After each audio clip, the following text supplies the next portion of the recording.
lot of hay, ZipRecruiter finds you the needle in the haystack. See why 4 out of 5 employers who post a job on ZipRecruiter get a quality candidate within the first day. Try ZipRecruiter for free at ZipRecruiter.com/free. That's ZipRecruiter.com/free. I'm Gary Rabine of the Rabine Group and the podcast Ditch Digger CEO. One of my favorite things to do is golf at our exclusive Bull Valley Golf Club in Woodstock. Just 55 minutes northwest of O'Hare and 35 minutes south of Lake Geneva. 5 minutes from the Metro line. 250 acres of amazing terrain, oak and red pine forests, native prairie and marsh. It feels like you played 4 different courses in 18 holes. Golf Digest rated Bull Valley the 30th most challenging championship-style golf course in America.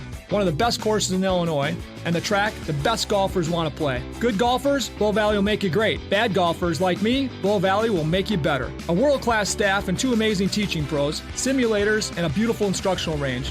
I've got the greatest offer on the planet in private championship golf. If you live in or near Chicago, join our Chicago membership in the next 10 days and get 18 months for $2,500. You heard it, $2,500 to be a member until April 2021. Email Gary at bullvalleygolfclub.com and play championship golf tomorrow. That's Gary at bullvalleygolfclub.com. Get your truly free credit scores and free credit monitoring from Credit Karma today. Download the Credit Karma app now. Credit Karma. Here's to progress.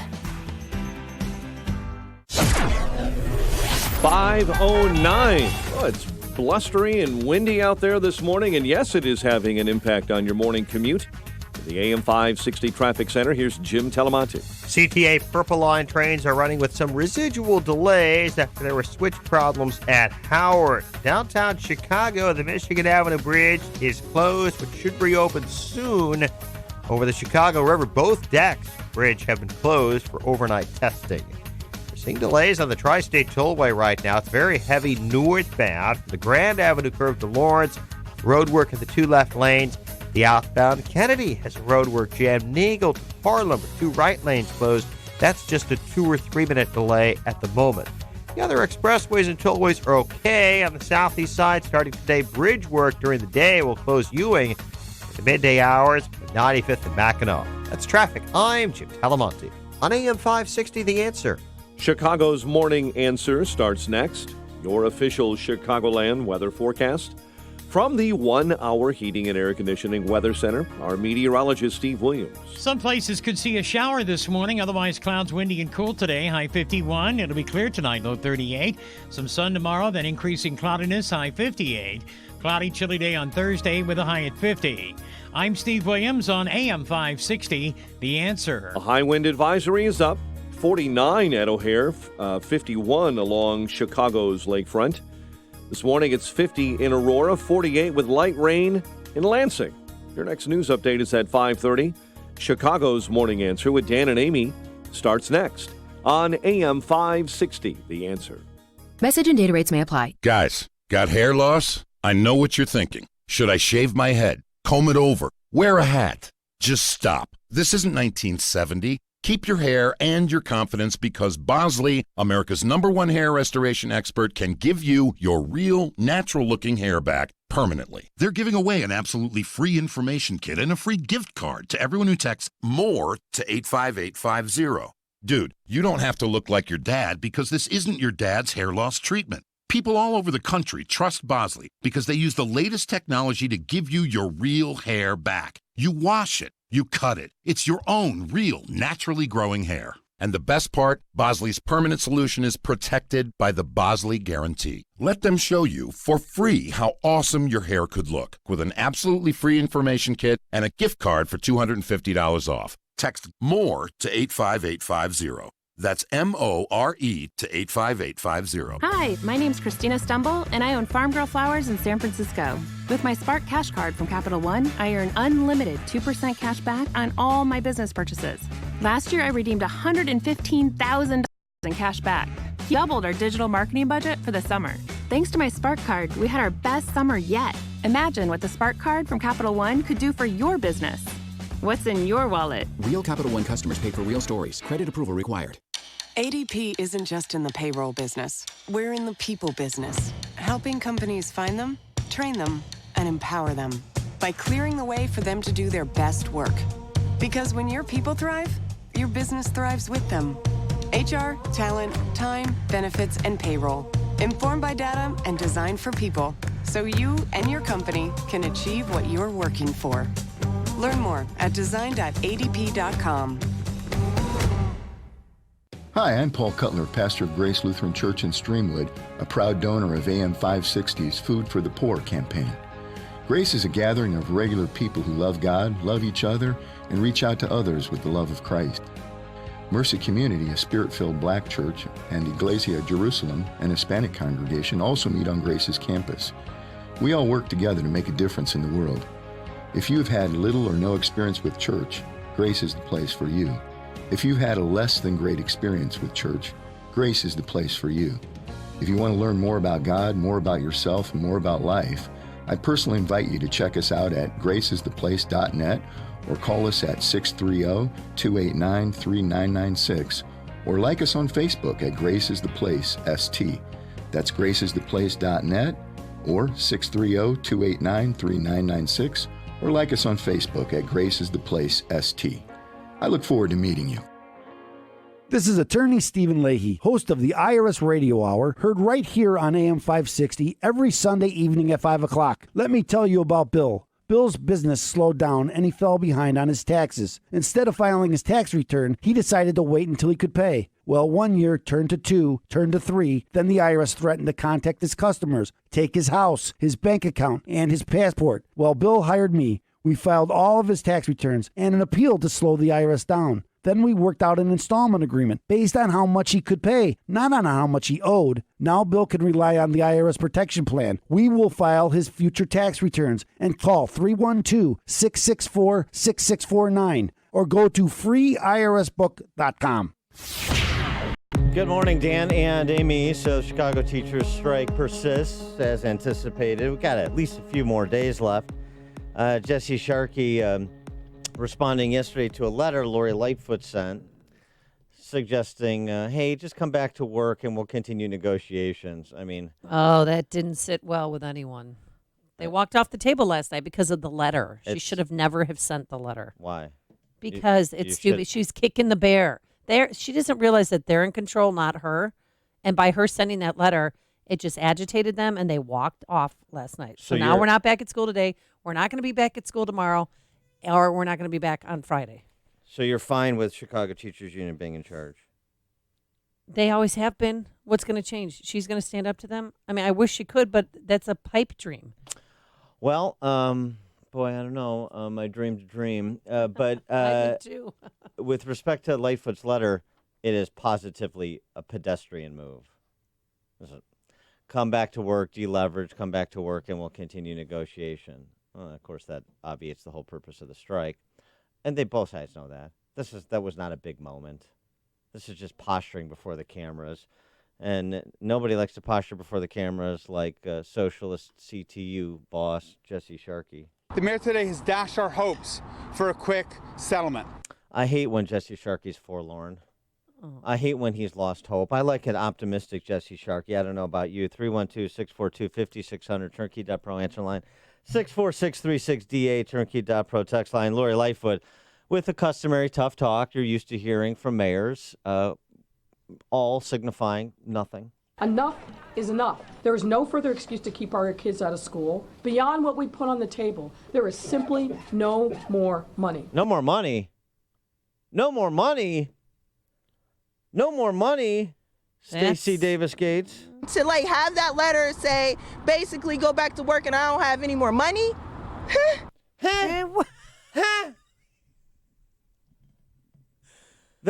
want her to dip into funding that she's going to be receiving from Springfield. You're making me laugh, and I've been crying all morning. Look, that's the quality of the arguments you get from these dizzying intellects that are educating 350,000 kids. How you doing? All right, well, one thing substantial that happened yesterday, the Board of Education put in writing that there's going to be a social worker or nurse at every school within the next 5 years. What?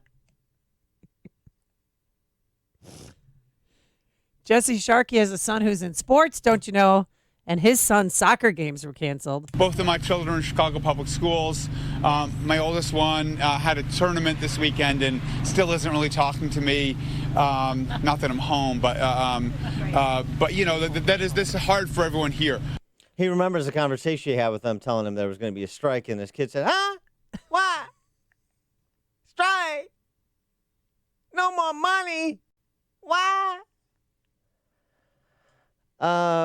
These are important conversations that we're having. Serious people in charge of the education of 350,000 kids. Serious people in charge of a city of 2.7 million people. You know what I mean? Well, Elizabeth Warren is coming here today. She's going to save the day. She's marching with the troops at 1 o'clock downtown, taking it to the streets with them. And also, now since CTU negotiators abruptly got up and left the negotiations table last night, they want to bring in a mediator. And that mediator they want is Reverend Jesse Jackson. Here's not a reverend. When you've got a complicated matter like this and you're down to the final strokes, hopefully, bringing somebody brand new in that doesn't have any background or experience in the particulars will only result in delay. Delay is not our friend. Lori Lightfoot was like, huh? Jesse Jackson? What? Jesse Jackson money? Go class size, huh? What? Who? What you talking about, Willis? This is the quality of the conversation that we deserve. Why are we talking about salaries and benefits? Why are we talking about personnel? Why care that CPS has less than $3 billion to pay nearly $20 billion worth of bills? I mean, you don't care about the data. The teachers don't care about the data. They don't care about numbers. Numbers don't have feelings. Numbers don't account for my emotion. 312-642-5600 is our turnkey.pro. Answer line 64636. Type in DA, then a quick comment. Ed in Oak Brook. You know what? I agree with you, Dan. But I got to say this, that Cloud Mayor finally mentioned the word money, and she admitted she doesn't have the money. And I think that's the next step. That's huge, because I never heard a Chicago mayor mention that. And this might be leading to the word bankruptcy. So we can only hope. Talk to you later. That's pretty good.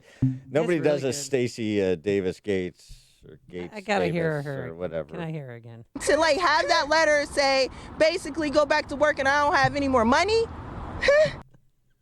Compelling.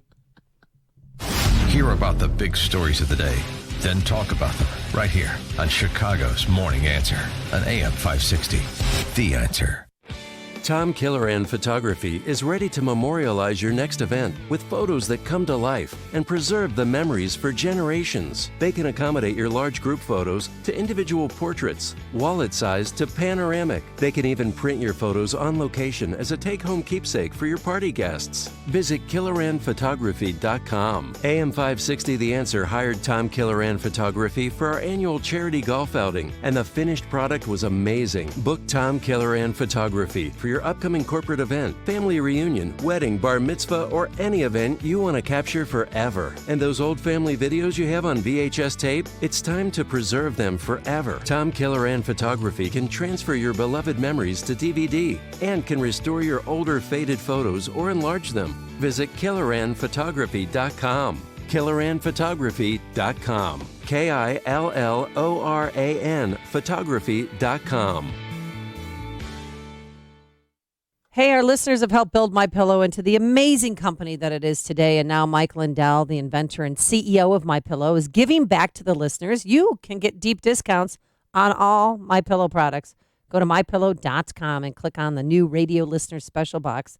I love MyPillow. It conforms to my neck and back. Really, I can't sleep without it. And the mattress topper is amazing. And the Giza cotton sheets are the best. Don't waste thousands of dollars at a department store when you could buy the Giza cotton sheets right at MyPillow.com. And when you check out, use the promo code Amy and you'll have 30% off everything.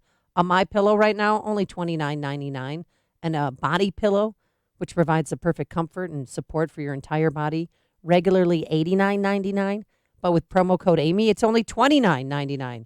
See it all for yourself. Go to MyPillow.com. And when you check out, Put Amy in that promo code. Message and data rates may apply. Individual results vary. Exclusions apply. Contacts and glasses are such a hassle. I'd love to finally get LASIK, but I'm going to stop you right there. If you want LASIK, then the LASIK Vision Institute has officially taken away everything standing in your way. Isn't LASIK expensive? Not at the LASIK Vision Institute. We're offering dramatically low prices and an absolutely free consultation. See for free if LASIK is right for you by texting TOP to 350350. But I'm really busy. A text only takes seconds. The LASIK procedure typically only takes 15 minutes, and most patients can get back to work the following day. The LASIK Vision Institute uses the latest FDA-approved LASIK technology that helps the majority of patients achieve 20/20 vision. Dr. Greenberg has performed 75,000 LASIK surgeries and is one of the most experienced LASIK surgeons in Chicago. And we're offering 20% off our already low-cost services. What's that text again? Text TOP to 350350. That's TOP to 350350 to schedule your free consultation today. Are your kids purchasing a new home? Then you need to contact your trusted local lender, Team Hochberg, not your bank, not an online lender, and definitely not your realtor's preferred lender. Jen lived at home to pay off student loans and save for a down payment. Now, Jen began her property search online and was inundated with calls and text messages from realtors and their preferred lenders that she didn't know. Confused and overwhelmed, Jen asked her dad for advice, and he strongly recommended Team Hochberg, the only lender he trusted to help Jen secure financing on her first home. Now, Team Hochberg answered Jen's questions, approved her to purchase a home, and introduced her to a Team Hochberg realtor. Locating and financing a home won't be stressful if you call Team Hochberg, your trusted local real estate team who will always look out for your and your kids' financial best interests. Call now, 855-56-DAVID, or visit 56david.com. Team Hochberg helped me and thousands of AM 560 listeners, but guess what? They can't help you if you don't call. 855-56-DAVID or visit 56david.com. Homeside Financial, Equal Housing Lender, NMLS 1124061. AM 560, The Answer.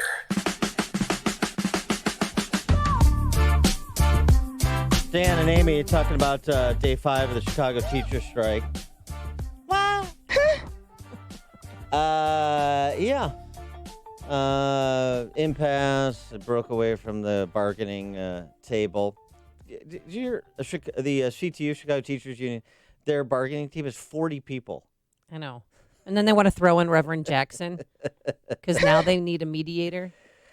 I mean, has Jesse Sharkey personally been there and Lori Lightfoot personally been there? No. Well, I love Paul Vallis's piece in Cranes. It's not, the teacher strike is not Lori Lightfoot's fault. Yeah, I mean, it's sorta. But the approach to teachers is her fault, just as the approach to teachers 7 years ago was Tiny Dancer's fault. Well, how should they be approaching them? What should they be doing? Oh, I think a euphemistic way to say it would be tough love. Yeah, I mean, I understand you can't just fire them when they're on strike. The state law that animates a strike, number one, the first thing they should have done is move to have the state law that specifically provides for teachers to strike stricken. That's the first thing that should be striked. But National Labor Relations Act prevents firing people on strike. I get that, so you have a bit of a problem there. But you could take a very hard line with them and publicly, too, start to make arguments that have never been made. It's always about how reasonable they're being and how unreasonable Chicago teachers are being. But it's never about the underlying systemic failure of the system. No, it's just the teachers want more money. Are they passing that on to the students with new supplies that they're going to buy? No, they want their raise to line their own pockets. They have the best deal in the world. They have 16 weeks off a year. Do you realize that? I mean, and their health care plan's great, and what they're proposing and what they're already paying into their pension, the city is they should stop doing that. Like, from this point forward, we are not going to have this ridiculous pension system where you pay in 2 and we'll match 9. Or is it 7? I can't remember. How about help with teachers buying new homes, demanding a moratorium on school closures for the next decade, despite the fact that the school district is hemorrhaging population just like the city is, just like the state is? It's a joke. All this talk about class sizes. We talked to Joseph O'Call at Earl STEM Academy in West Englewood. They're trying. They got to find more students to justify 30 students at Earl STEM. And I know that's anecdotal, but this isn't. I mean, it is, but it's You need to a little bit retweet more out contextual. that list of all the schools and the enrollment again. Because I was telling people, we played Fanger High School, and they had 6 girls there. And he said, he goes, I have 221 kids in the entire school, not in the freshman class. Yeah. This is freshman, sophomore, junior, seniors, Amy. This is all I have. But we're going to pretend We're going to pretend that everything's fine. We're going to pretend that Keep the Fanger lights still on. has 3,000 students. Which I know, that, Collins, all those schools. How about dropout rate? Anybody care about that? I mean, because it's for the kids. Dropout rate? We've looked at Chicago Public School dropout rates by school, compared it to suburban schools that also have a high percentage of low-income students that are, like CPS does, 85% are on free or reduced school lunch. Thornton Fractional, down in the south I've been there. suburbs. Yeah. Mm-hmm. How many kids? CPS's dropout rate is 10x Thornton Fractionals. 10x. Really? Thornton Fractional has 97% low-income students to CPS is 85. CPS dropout rate, 10 times that of Thornton Fractional. CPS average freshman class size by school is 198. Compare that to OPRF for Lyons Township. Tell me about class size again. Harlan, dropout rate, 31%. Kelly High School, I saw a Kelly High School teacher with a sign that had neighborhood misspelled on it. Maybe that's why 20% are dropping out. Their teachers can't spell. Fanger, you just mentioned, 27% dropout rate. I mean, the multiples here compared to, again, low-income kids in suburban schools. There's something fundamentally different going on in the Soviet-style Chicago public school system. Jordan in Forest Park. Yeah, Dan, I think the mayor ought to actually come out with a real threat for the teachers. And I think, and this would put some public behind her, too. How about this? You don't agree to the latest contract in the next several days. Shut the schools down for 3 months. Take the $2 billion and invest it into air conditioning in all the schools, and schools are going to operate all summer long. You'll get a huge amount of blowback from the parents talking to those teachers saying, you're going to ruin my summer. Plus the teachers, I remember my high school teacher telling me the 3 biggest reasons why he became a teacher: June, July, and August.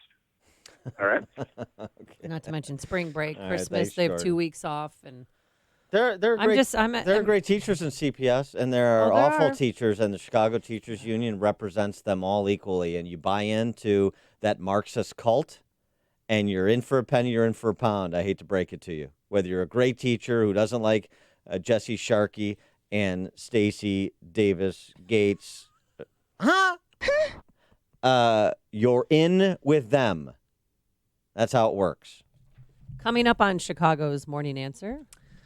President Trump sits down with our friend Sean Hannity for a discussion about all things Hillary and Ukraine. We'll have it at 5:38. And later, the Bridgeport pooper has been caught. We'll tell you how they got him. But first, they nabbed him by the shorts. But first, let's get into the newsroom. Here's Mike Scott. National Weather Service has a wind advisory up until 3 this afternoon. Winds could hit 50 miles an hour. 5-day ceasefire between Turkey and the Syrian Kurds is about to expire today, and there are fewer troops in Afghanistan. General Austin Scott Miller, commander of U.S. and NATO forces there, telling reporters in Kabul they've reduced the authorized troop strength there by about 2,000.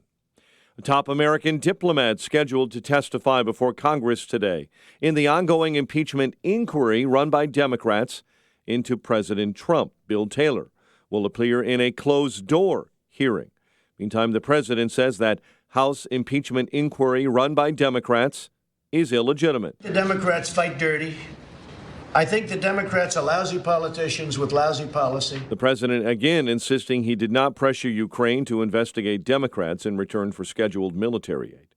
Looks like Justin Trudeau will barely survive yesterday's elections in Canada and serve another term as prime minister. We will make life more affordable. We will continue to fight climate change. We will get guns off our streets, and we will keep investing in Canadians. But his Liberal Party looks to have lost a majority in Parliament, and that may put Conservatives in a strong position across Canada and in Ottawa. Soldiers training in darkness when their armored vehicle fell from a bridge and landed upside down in water below in Georgia, killing 3 of those inside, injuring 3 others. Storm system that spawned a destructive tornado in North Texas, responsible for at least 4 deaths in other states, Oklahoma and Arkansas. 2 small children killed. They were left alone in a St. Louis apartment that caught fire. A woman is in custody while that blaze is being investigated. Chicago Public School students will miss a 4th day of classes as teachers remain on strike. A 17-year-old boy is dead, a man in critical condition following a shooting on Chicago's southwest side. It happened last night in the 7900 block of South Loomis. And police are questioning a person of interest after a woman was stabbed while walking with her child through Lake County's Grant Woods Forest Preserve in north suburban Ingleside. Tickets for Star Wars: The Rise of Skywalker are now available online. The final trailer, which, as a side note, brought my daughter to tears last night, what came out during Monday Night Football. Adam Tickets saying about 5 minutes ago, the film sold more tickets in its first hour than any movie in its 7-year history online. Yes, even besting Avengers Endgame. Blackhawks host the Golden Knights tonight. It's 5:35. Check of traffic and weather on the way next on AM 560. Sean Hannity can't make heads or tails of the left. To be a liberal Democrat, extreme radical socialist today, you have to suspend any fidelity to truth, to honesty, to common sense and reason. Because in their world, up is down, down is up. You know, black is white, white is black, green is purple, purple is green. That's the world they live in. The Sean Hannity Show. Afternoons at 2 on AM 560. The Answer. Signature Bank is Chicago's fastest growing independently owned business bank. It's a bank where relationships still matter. Signature Bank knows your name and your story. I'm Dan Proft, and I know this because Signature Bank is my business bank. I'm Mick O'Rourke, President and CEO of Signature Bank, Chicago's business bank. I'd like to thank our customers for selecting Signature as their trusted banking partner to help build their businesses. We started Signature in 2006, and we've had the opportunity to meet so many hardworking Chicagoans. From third-generation family-owned businesses on the west side of Chicago to tech innovators at 1871. Signature Bank is proud to work across many different industries in the city and beyond. As the fastest growing, independently owned business bank in Chicago, Signature is always welcoming new customers. I'd love to meet you and learn about your business. Signature Bank is looking for their next success story. To learn more about turning your business vision into reality, visit signaturebank.bank. Signature Bank, helping local businesses succeed. Member FDIC, Equal Housing Lender. Hi, it's Mark Olson. And Greg Olson. The boys from Crumweedy Home Pros. Call Crumweedy. Yep, that's us. Listen, we know it was a horrible winter, followed by a horrible spring. You may have held off thinking about getting your project done with the crazy weather we've had, but we want you to know we prepared for that. Our pros are ready to work overtime if needed to get your project done before the next horrible winter. No, not another rough winter. This past one was bad enough. Call us today, and we'll get it done right, and we'll get it done now. Call Crumweedy. Whoa, guys, don't forget, we offer 12 months, same as cash. Now, go ahead, carry on. Roofs, gutters, windows, and siding. You know you can trust Crumweedy to do a great job and give you a fair price. 630-595-8020. And watch out for the door-to-door fly-by-night guys. Here today, gone forever. You deserve better. Call us now for special offers on roofs, windows, siding, and gutters. Call Crumweedy. 630-595-8020. Crumweedy Home Pros. We're ready. A lost dog, not a lost cause. Read Catching Murphy, the latest book from the Associated Press, available now exclusively at Amazon.com.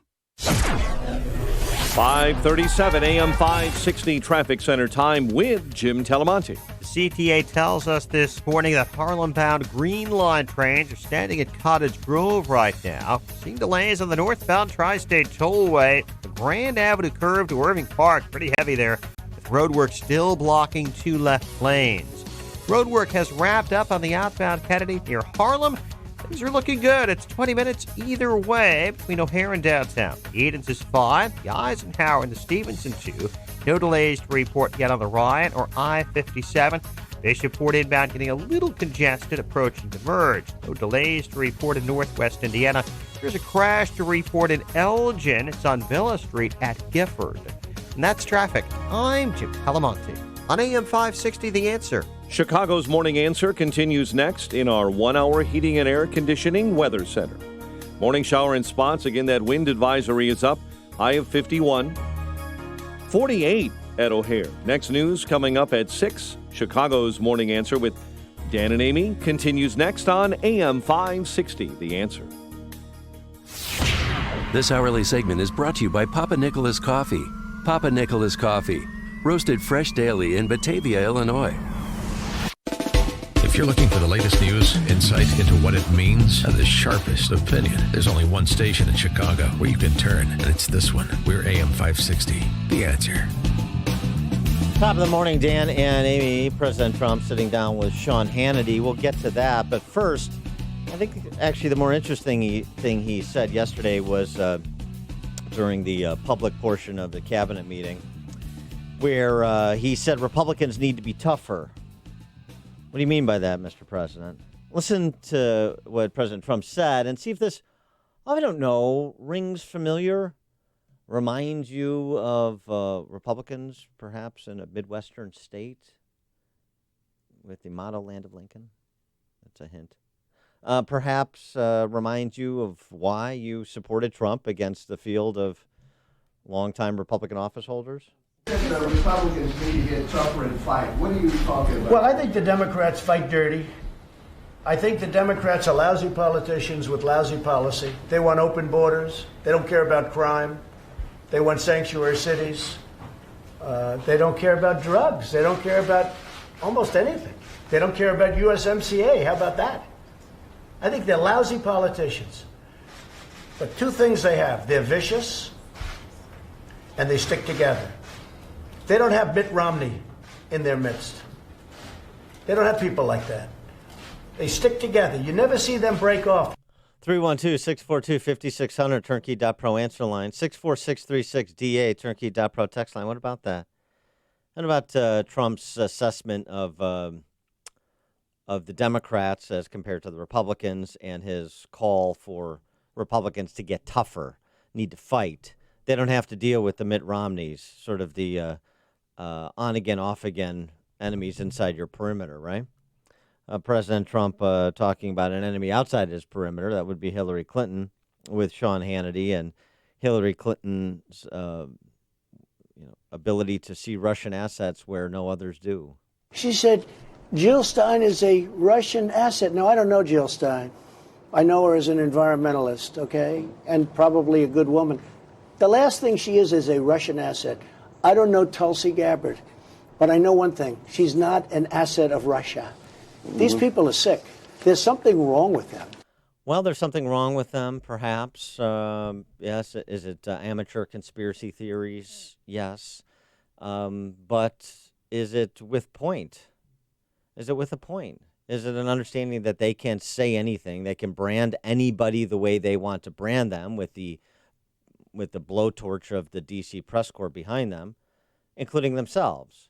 So Hillary Clinton is exonerated, and she was the subject of a big waste of time, a witch hunt, if you will, with respect to her emails, even though the State Department, the report on the State Department comes out on Friday to almost no attention. 0.0. Nobody. 38 people in the State Department at minimum violated rules. We don't know. We don't know who they are. We don't know the rules they violated. We don't know if it rose to the level of violating the law and not just State Department protocols. 38 different people with respect to Hillary Clinton's emails, 91 instances. And the response from Hillary Clinton's spokesman, told you it was a pointless crusade. Told you there was nothing to see here. So why not say that this person's a problem? Russian asset. That person's a problem? Russian asset. That person's a traitor. That person's a traitor. I mean, President Trump was saying that, they don't have a Romney over there on the Democratic side. Yeah, they do. Who's that? Hillary Clinton calling Tulsi Gabbard a Russian agent. Tulsi Gabbard, Russian spy, whatever she called her. Tulsi Gabbard's not part of the power structure of the Democrat Party. Right, then leave it alone. It's low-hanging fruit. Why even bring it up? She's not even polling in the double digits. Why even say that and make those accusations against her? Well, I think Hillary Clinton needs to continue to propagate this story about how the election was stolen from her, even though she It was stolen from her, and she also won. I don't know how you reconcile those, but it doesn't matter. You don't have to reconcile anything if you're Hillary Clinton. But she's doing that to her just for payback because she didn't support her in the 2016 election. She backed Bernie Sanders? No. Okay. She's saying Tulsi Gabbard is an antagonist to some of the leading lights of the socialist left. Now, Tulsi Gabbard is a mess policy-wise, okay? But she's not part of the inside crowd. Okay. So this is not endorsing Tulsi Gabbard in any way, shape, or form. And conservatives should show restraint with Tulsi Gabbard. She looks good in a white suit, and she's being antagonistic in the direction of Kamala Harris or Elizabeth Warren, so that's all we need. No, it's not all we need. She's friends with Trey Gowdy. That's nice. That's not all we need. On the substantive policy positions, most of them, she's a hot mess is what she is. Okay. That said, she's not part of the inside crowd. She's taking on the leading lights of the socialists, and Hillary Clinton sees this as an opportunity because she is restrained when it comes to things like Trump impeachment. Sees this as an opportunity to say, well, they used Jill Stein as a Russian agent. That's another reason I lost. We had that third-party Green candidate in 2016. So I would have won if the Russians didn't help Trump, and then one of the ways they helped Trump is by using a third-party candidate named Jill Stein. And that's what they're going to use this time around. They're going to do the same thing, so watch out. Oh, so watch out. It's going to be Tulsi. If it's not Jill Stein, then it could be Tulsi Gabbard because of her antagonism towards the leading lights of the socialists. So she's perfectly positioned, and because of her, they take her meet with Assad as an indication she's some sort of double agent. They take her decrying regime change wars, which to neocons and internationalist leftists like Hillary Clinton means, you're conceding these territories to Russia and her satellites. That's what I think is at play. Anthony in Plainfield, you're on Chicago's Morning Answer. Thanks for taking my call, Dan and Amy. Trump is absolutely correct. We have to stop, Republicans that is, has to stop going to knife fights with pillows, and we do have to fight back. And Democrats, by their very nature, are collectivists, so they're gonna coalesce together naturally better than unfortunately Republicans do because we're more individualistic. But there's also the concept of a team, and teams win. Teams that work together and bond for the common goal. So Trump is absolutely right. We have to dig in, and we have to stop wanting the other side and individuals in general to like us and just promote the policies that protect our nation and our way of life. Thanks for the call, Anthony. And by the way, this goes for conservatives, too. It's not just establishment Republicans that are weak-kneed, to be generous, if not outright enemies inside the perimeter, as I said. There's a lot of conservatives that don't have much fight in them either. I've certainly seen that on the ground in Illinois. So this is a disposition as much as it is a philosophical position. It was interesting, too. This is fun. Just on Pierre Delecto. Oh, Mitt Romney's alter ego Twitter handle. So bizarre. And the things that he liked on Twitter, making fun of Marco Rubio sitting in a big chair, saying that says more about him as a man. Have you seen all those? Yeah.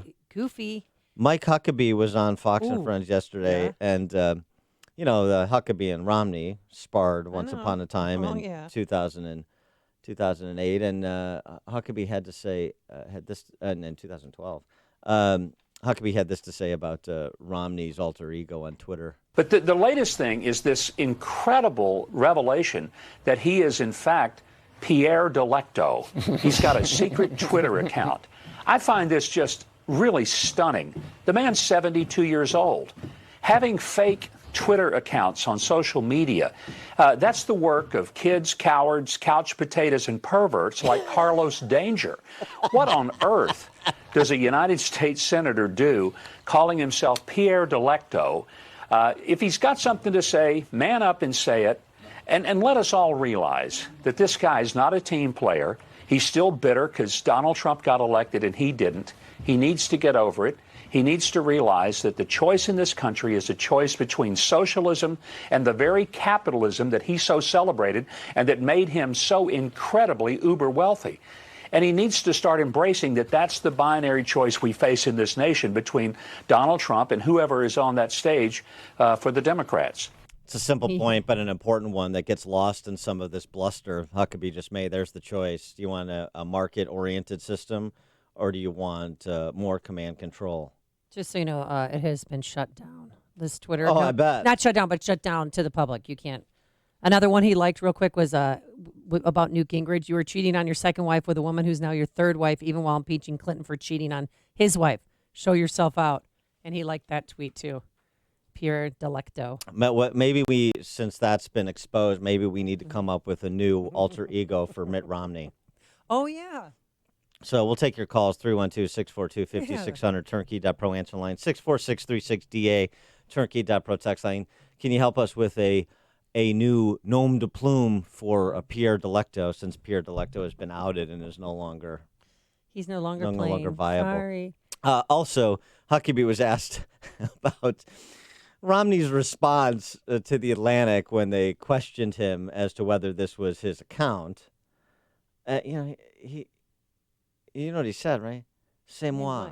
Yeah, it's the French. Right, it's me. It's me in the France. And Huckabee responded to that. In a profile with The Atlantic reporter later said, just spoke to Mitt Romney on the phone and asked him about Pierre Delecto. His only response, c'est moi, it is I. So it sounds like he's owning up to it. It's just weird. Well, isn't and it? interestingly, that he would speak it in French, right? Right. I mean, French. His name is Pierre. When I bump into him, I want to say, "Pardon me, do you have any Grey Poupon?" Pierre. It's not Pete. It's Pierre. Reminds me of Dan Aykroyd doing Bob Dole attacking Kevin Nealon, who played Pete DuPont in the '88 primary SNL spoof. Remember that? Yeah, that was good. That's a poll. We got to get that. That is one of the best SNL skits, political skits ever. Dave and Racine, you're on Chicago's Morning Answer. Good morning. How about Harvey Dent? Who later Batman? became Two-Face. Yeah. In the Batman. That's pretty good. Thanks for the call, Dave. Harvey Dent. Yeah. And actually, what's his name? Aaron Eckhart. Oh. Yeah, who played in Dark Knight. Who played Harvey Dent.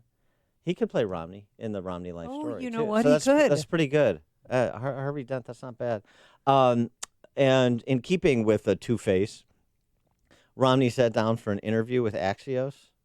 Right. A little discussion about who's an honorable man and who isn't. Uh-oh. Is Barack Obama an honorable man? Is Joe Biden an honorable man? Is Donald Trump an honorable man? Is Barack Obama an honorable man? I believe he's an honorable man, yes. Yeah. A good family man, and he made a lot of mistakes. Most presidents do. Is Joe Biden an honorable man? I don't know Joe Biden terribly well, but from everything I've seen and the interactions I've had with him, he seems to be a man of honor. Is President Trump an honorable man? I knew where you were going, but I'm not going to let you catch me in a corner. He has elements, I'm sure, of honor in his life, and there's things that I think are not honorable. And I mention that because of the payment to a porn star for sexual relations outside of marriage. Look, I'm one of those who believes that we have a responsibility to be honorable and faithful to our wives, and the president made a failing in that regard. I agree with Mitt Romney on Well, that. that's fair. That's a fair That's criticism. true, and she was pregnant at the time, too. Oh, but my God. men of honor don't steal other people's work, right, Joe Biden? I mean, really, I think he said he didn't really know him. Didn't know him. What are you talking about? He doesn't personally really know Joe Biden that well, but yeah, he should know Well, that he knows the plagiarized. story. Right. He knows the story. And he knows what he did for his drug-addled son. Honorable men don't lie, don't make up stories about themselves or others. Or Corn Pop. Or more seriously. Or the drunk driver that was a truck driver, not a drunk driver. Mm-hmm, that killed his wife and daughter. Yeah, so, boy, that's a dangerous conversation to have. Who in politics in the modern context is an honorable man or woman. That is a short list. That's right up there with the pamphlet on great Jewish athletes from Airplane. Bill in the north suburbs. You're in Chicago's Morning Answer. Good morning. I believe Elijah Cummings is a good name for Mitt Romney because I believe Elijah was reincarnated. You think? Sorry. I'm sorry. Say that again. We were going over great Jewish athletes, and I said Bob Avellini from the Bears. Well, Avellini's not Jewish. No, but he is Jewish. He's Jewish and Italian. He is Jewish. Trust me. He's split. Yeah. Okay. Yeah. All right. I'm sorry, Bill. Yeah. Go on. We're talking about okay. Bears quarterbacks from yesteryear. Sorry. I believe Elijah Cummings is a good name for Mitt Romney. I believe Elijah was reincarnated. Okay. All right, Bill. Is that too soon? Yeah, that's way too soon. Is it? Yes. Tom in Deer Park. I have a name for Mitt Romney. We'll call him intellectually honest, stand-up Republican. Because he's the one guy in the party that's not going down with the cult. Intellectually honest, stand-up Republican. Thank you for taking my call. Thanks, Tom. Boy, that's the certainly the record of Mitt Romney over his 30 years running for office, isn't it, Tom? Intellectually honest. A paragon of philosophical consistency. Is that the same Mitt Romney that did the backdoor Obamacare-like takeover of health insurance in Massachusetts as governor? Is that the same Mitt Romney that was been all over the place on issues like the life issue, Tom, which I know is important to you because you've called in enough? All over the place on the life issue from the time he first ran for Senate in Massachusetts against Ted Kennedy to his runs for president. That Mitt Romney? Intellectually honest. You can be critical of the President Trump's failings, as we have been, but you are your own cultist when you rewrite the history of somebody who's being critical of the president just because all you're interested in is people who are critical of the president. That's being a never Trump cultist, Tom from Deer Park, and that's being intellectually dishonest. Mike in Union. Yeah, I need a little help with this one, but he reminds me of the dude from Napoleon Dynamite that was the guy that wished he could have been a quarterback, but never made it. Oh, his uncle with the mustache. Yeah. I forget the dude's name, but yeah, I mean it fits him. Uncle Rico. Uncle Rico. Nice. Uncle Rico. All right. So we got Harvey Dent and Uncle Rico. I could see that. Bill on the northwest side. How about this for Romney? Pierre Defecto. He's defected to the Democrat side. He's Pierre Defecto. That's pretty good. It's probably a little bit too on the nose, too close to Pierre Delecto, and people would probably know. It's news, opinion, insight. This is Chicago's Morning Answer on AM 560. The Answer. Here's David Kolsak, president of Turnkey IT, on how they do business differently. It's been 20 years, and the business has changed probably 40 times in 20 years because technology changes every year, and you have to stay with it. You have to know where it's going and prognosticate where that is, and our clients really benefit from our knowledge and our experience and the way that we're reading the roadmap. We're putting them on things that are coming out in the future, and if it's not beneficial to the client, we won't be putting them on there. And a lot of people just fly by the seat of their pants. You know, we have a director of information technology that his job is only to scout new technologies and how they can affect a small business. Every business, no matter if it's a funeral home, a manufacturer, a car dealer, whatever, we all rely on our information. And when that information isn't available, your business is shot. So our main purpose is to really do our very best to keep people up 100% of the time and keep them backed up and make sure that they can do what they do and we can deal with the technical stuff. Leave the technical stuff to the pros at Turnkey so you can focus on the important things of your business. Visit turnkey.pro today. Do you want your basement to be dry most of the time? If so, Permaseal is not the company for you. At Permaseal, we believe your basement should be dry all the time, no matter how hard it rains. Hi, I'm Roy Spencer, president of Permaseal. I hear story after story of homeowners who say their basement only leaks when it rains. Well, you don't worry about your living room or bedroom getting wet when it rains, and you should feel the same way about your basement. Just call 800-421-SEAL. We offer a free estimate, no haggle pricing, and a price assurance guarantee, so you can rest assured that you're getting the best value. Your basement is already dry most of the time. But if you want your basement dry all the time, you know who to call. 800-421-SEAL. Permaseal has earned an A-plus rating from the BBB and has received their 2016 Torch Award for Marketplace Ethics. That's 800-421-SEAL or visit permaseal.net. Known best for being better, Permaseal. Famous conservative quotes, presented by Automated Systems. Here's a Churchill quote to improve your outlook.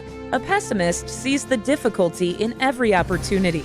An optimist sees the opportunity in every difficulty. Wise words to live by, indeed. Manufacturing companies, I encourage you to call my friend Laz Kulchar from Automated Systems. Automated Systems is a software and systems integration company that specializes in companies that are required to meet FDA compliance requirements.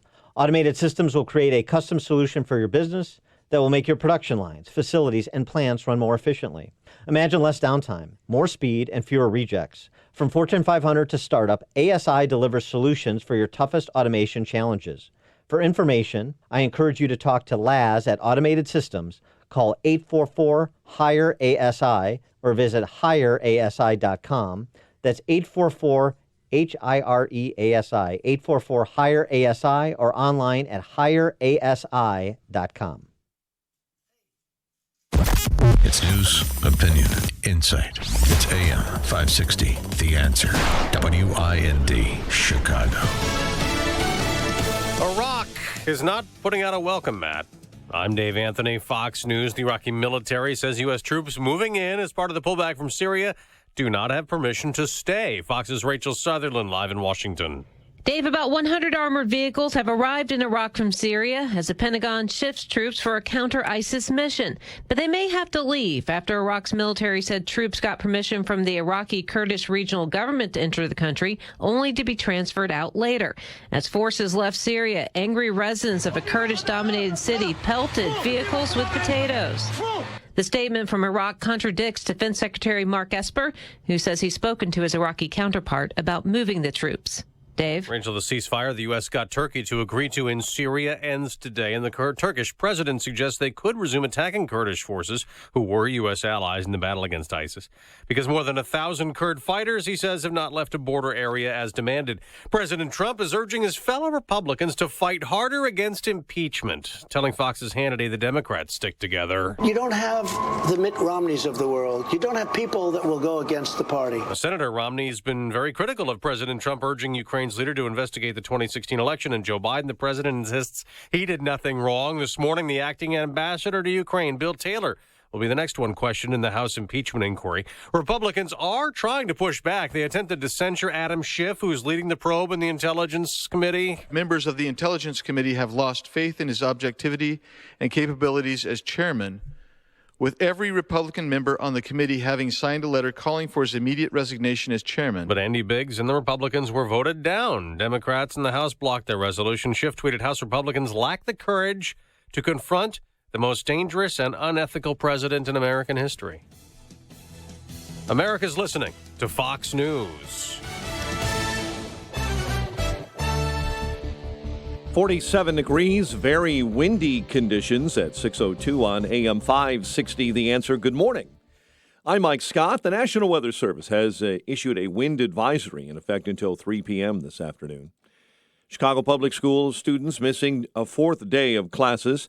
Teachers remain on strike. Mayor Lightfoot sent a letter to the Chicago Teachers Union yesterday urging them to end the work stoppage. Let's get our kids back to school while we work out what is left to discuss. Our children, and I've heard it directly from them, and our parents are suffering.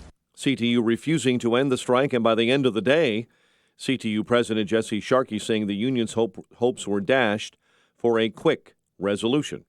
City Club of Chicago held its first event Monday since reports revealed the organization was raided by the FBI, part of the ongoing investigation into ComEd and other lobbying practices. According to broadcast reports, City Club has been served with a federal grand jury subpoena. Authorities are sifting through paperwork looking for information on Illinois House Speaker Mike Madigan in relation to political hiring and contracting at ComEd and ghost payrolling allegations. A 17-year-old boy is dead, a man in critical condition following a shooting on Chicago's southwest side. It happened last night in the 7900 block of South Loomis. And police are questioning a person of interest after a woman was stabbed in Lake County while walking with her child through the Grant Woods Forest Preserve in Ingleside. Blackhawks and Golden Knights on the docket tonight. Bulls open the regular season tomorrow night in Charlotte. The news, a service of Geico Chicago. Hey, Chicago, Geico now has even more ways to help save you money. Kevin, your local Geico agent, is ready to deliver the personal service you need with the savings you love. Call 773-582-8888 for Kevin, your local Geico agent. 6:04 and a check of traffic and weather on the way next on AM 560. Sean Hannity doesn't see unity. But you've got this group of people. Why can't we all just get along? How do you get along with people that, for whatever reason, have convinced themselves that Donald Trump is Satan, that cannot give this man credit for anything? The Sean Hannity Show. Afternoons at 2 on AM 560. The Answer. When you fire up a John Deere 1 Series tractor, you can tackle the job without wrestling the attachments. Hook up everything from a front loader to a drive-over mower deck in no time, so you can haul gravel, cut grass, or do any job in between. Because when things just click, work just gets done. And now get a 1 Series for just $99 a month at your nearest participating John Deere dealer. Nothing runs like a Deere. Run with us. Search John Deere 1 Series for more. 0% annual percentage rate. For additional cost information, please call toll-free 855-633-2315. When it comes to keeping your small business's valuable information safe, Dell Small Business Technology Advisors can recommend tailored security solutions like servers, storage, networking. Plus, right now, get up to 45% off select business computers with Intel Core processors. Running your own small business is a big challenge, but with the right partner, it's a lot easier. To speak with an advisor today, call 877-BUY-DELL. That's 877-BUY-DELL.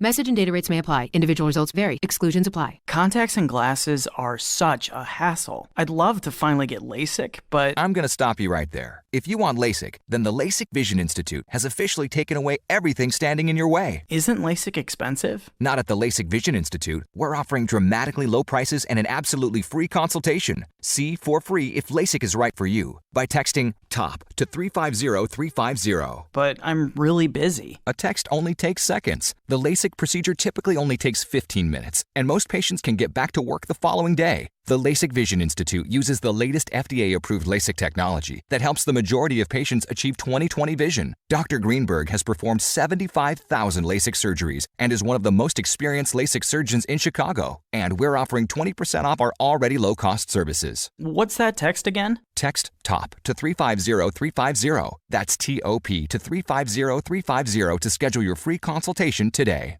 Staples gives your business more for less. It's where you find the latest tech to help you work smarter, not harder. Right now, save up to $300 on the latest PCs. Staples for your business tech and beyond. In-store only. Ends 11/2/19 while supplies last. Exclusions apply. It is 6:06 AM 560 Traffic Center time, and here is Jim Telemonte. On 190 this morning at O'Hare, there is a vehicular crash. This is on eastbound 190 coming out of the terminal area, and this is backing up traffic on westbound 190 from the Kennedy into the terminal area. It's really congested there this morning. Allow some extra time. Headed to the airport on the Kennedy outbound, it's just 22 minutes from downtown to get to 190. Inbound 22 minutes, O'Hare to downtown, little tight Harlem to Central. Inbound Eisenhower heavy early, 45 minutes, 390 to downtown. Stevenson 42 minutes, 355 to Lakeshore Drive. Ryan 24 minutes, 95 to downtown. I-57, 17 minutes, I-80 to the Birch Bishop 428. Crash at 111. It's traffic. I'm Jim Talamonte on AM 560 The Answer. Chicago's Morning Answer continues next.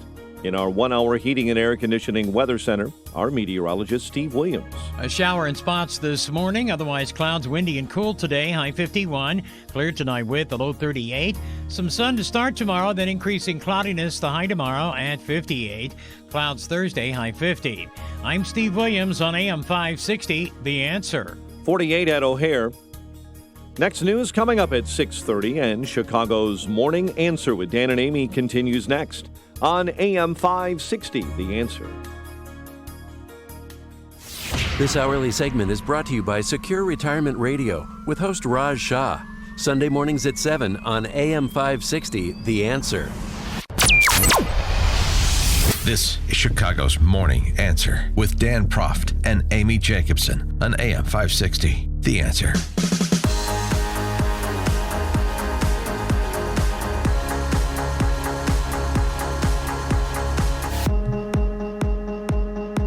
I say nothing, Pat. I don't know what my good friend Pierre DuPont, and that's your name, Pete. I mean, come on now, it's Pierre, not Pete. Don't go around telling people your name's Pete when it's Pierre. We were talking about Pierre Delecto taking new nom de plumes from Mitt Romney, suggested one since Pierre Delecto has been outed. Now he needs a new cover account on Twitter. Right, because he shut it down to the public.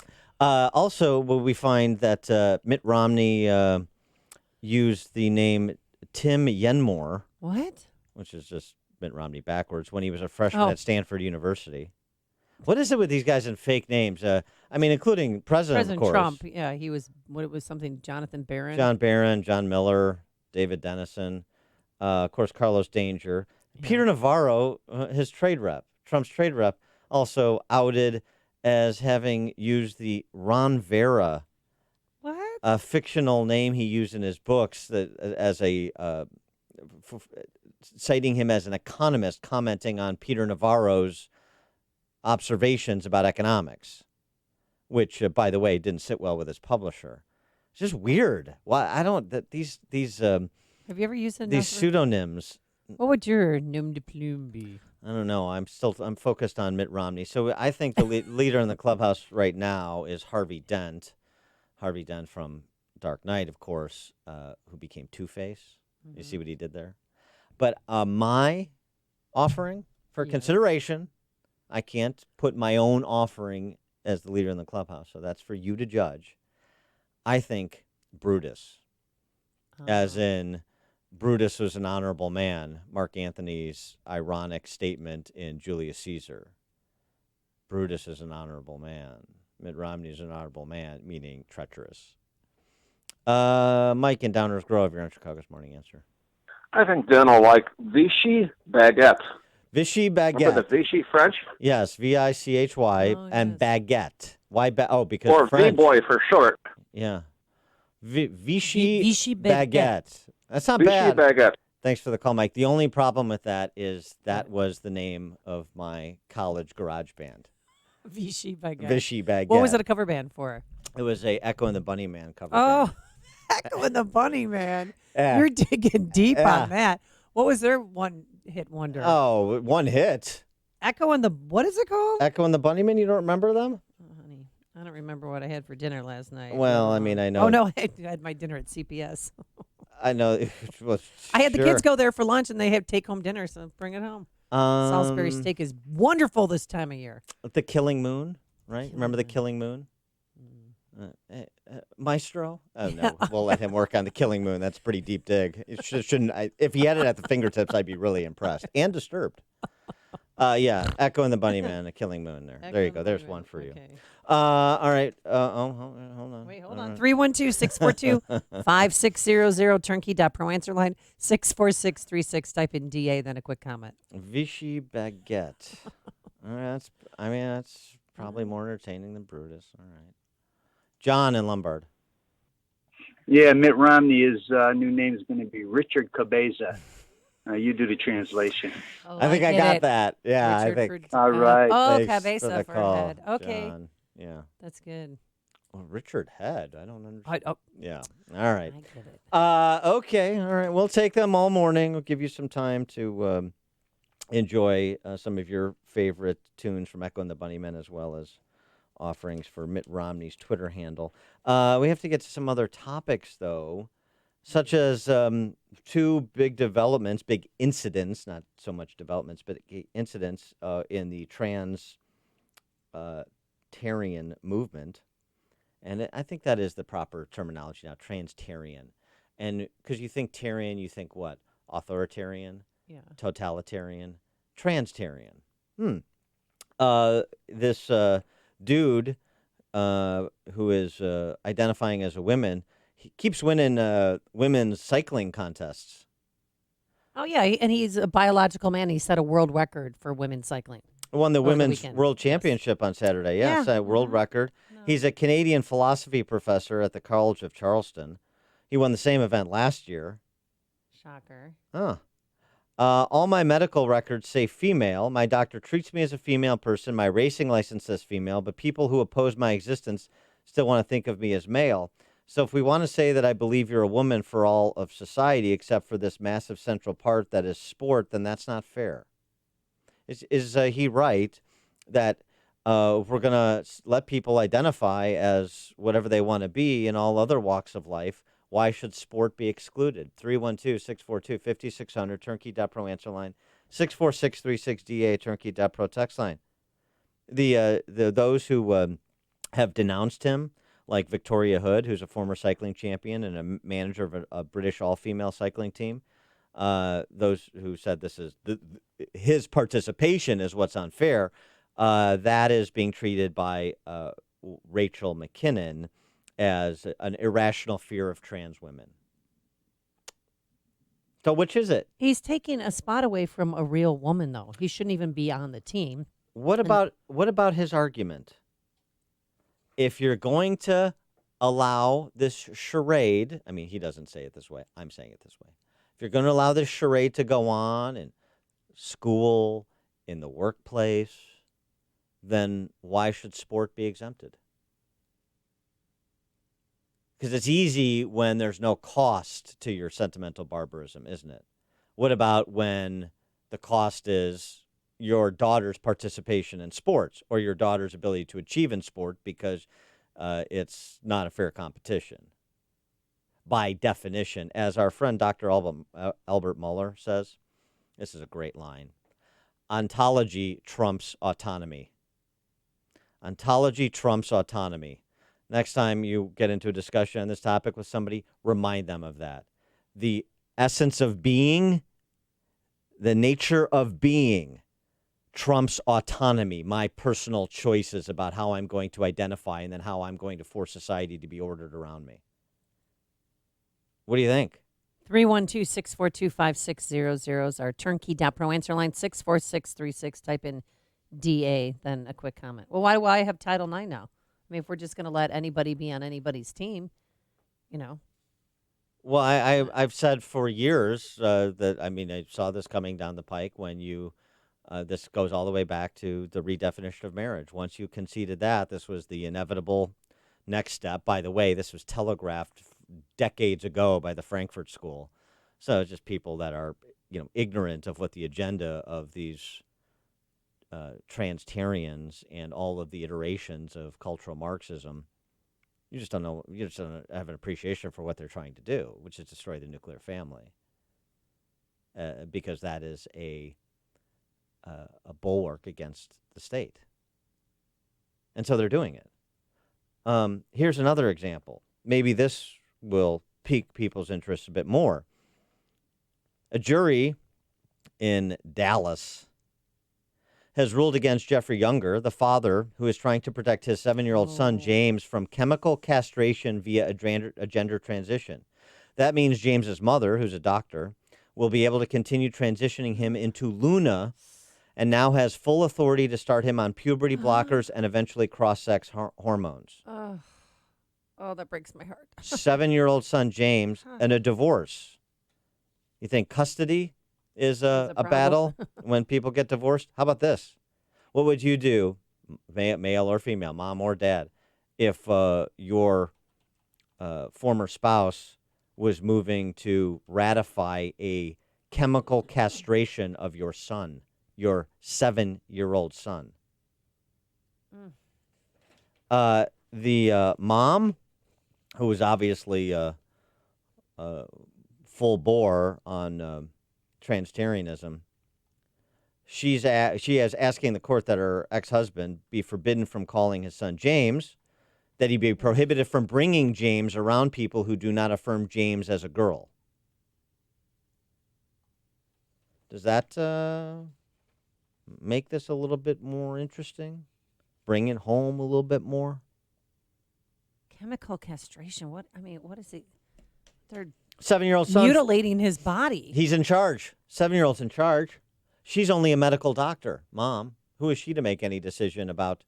I mean, now you have this phenomenon too of couples that are raising their kids without any gender identifiers. Because of course, there's a lot of stars that are Hollywood's Pink's doing that. You gotta let what's her name? Charlize Theron. She's Charlize Theron. No, she's no. She's all the way the other way. She's like this doctor in Dallas. She's affirming her prepubescent child's identification as something other than the gender assigned at birth. Okay. She's there. She's already over. Ontology trumps autonomy. Or does it? Or does autonomy trump nature of being? What about your daughters? Gender-neutral toilets, this from the Daily Mail, leaving girls feeling unsafe, even putting their health at risk, according to parents and teachers, who say a growing number of girls who are menstruating are anxious about sharing facilities with boys. Oh, God, yeah. So some are staying home for fear of being made to feel, quote unquote, period shame. With a growing number of both primary and secondary schools installing unisex toilets, some girls are risking infections by refusing to go to the bathroom all day. Others so fearful they have stopped drinking liquids at school. This is that's a time in your life where you definitely do not want to share the bathroom with any guy.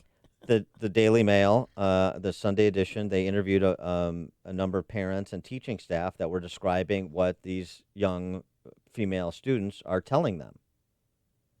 So what about that? Do you care about your daughter at school as she is maturing, her privacy rights? Is that enough to get you to pay attention to what's happening? But we're changing all the rules. We're changing how society works for just a few people. 10-year-old suspended from school for a week after asking her teacher permission to be excused from participating in Pride Month. A Pride Month LGBT lesson. This is across the pond in London, but I mean, again, this is global in reach. All Tyrian movements are. They have application. People are confused, said the 10-year-old. They're saying that they're bisexual and trans because they're confused. Before this happened, the LGBT curriculum she's speaking of, they were completely confident of who they are, but now they're not. It's really affecting other kids because now they're losing confidence in themselves and looking at themselves and asking, why am I this person? Why can't I be somebody else? Like Mitt Romney. Nate in Bridgeport. Hey, my daughter's high school teacher is apparently talking about transgendering from male to female, and this person wants to be in charge of the locker room. So I don't know, what can I do? What are we supposed to do about that? Is that okay? I mean, is there something wrong with me if I'm concerned about that, or no? There's nothing. I need some help here. No, there's nothing wrong with you. I mean, you have to fight for your kid at school. I mean, you have to look at what is happening in Palatine 211, where you had a couple of parents that got together and organized and are fighting the inculcation of this insanity of autonomy over ontology at Palatine 211. And it's a pitched battle with the school board and with the Marxists up in the northwest suburbs. You have to fight, or you have to relocate your kid so that she's safe. I don't. Those are two choices. My property taxes just about doubled this year. Yeah. And the teachers just went on strike, and I don't know what to do. I just go with the flow. I don't know. Go stand out with the strikers and put no transgendering or something. I get arrested and tased. Yeah, I wouldn't recommend that. Well, Nate, I understand it's a genuine question. People feel alone, and that's what the left wants you to feel. Oh, that your opinion is this is the Alinsky tactic. Your opinion is the minority opinion. It's not. Right, and no, if you don't agree with us, too, there's something wrong with you. There are other people that believe the same things you believe. There are other people that are not political cultists. There are other people that remember a time 5 minutes ago when men were men and women were women. And you should stand up for your kid. Because if you do, other people will.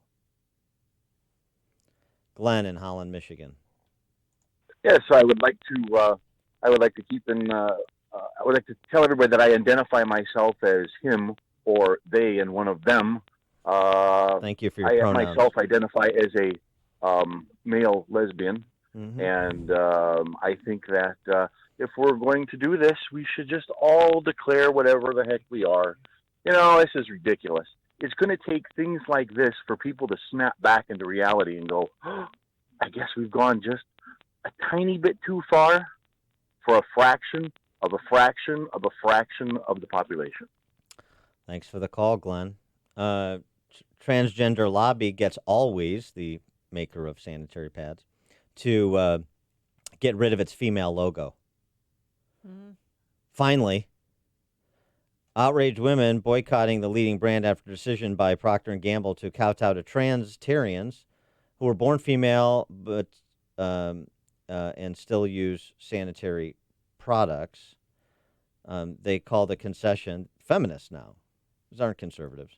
Feminists call the concession by Procter & Gamble a chilling move toward the elimination of women's biology. Well, I mean, look. If a man's still using the feminine products, that's not a man. That's a woman.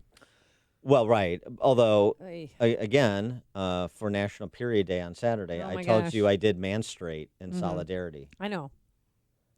I'm familiar with your cycle. Trust me. Thank you. Real quick, though, back to that kid, James in Dallas, the 7-year-old who's now going to be going through chemical castration.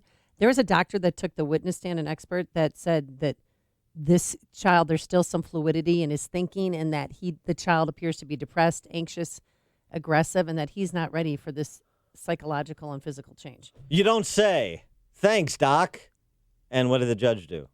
The judge ruled in the mom's favor. Right. That's so bizarre. It's child abuse. Mark in Indianapolis.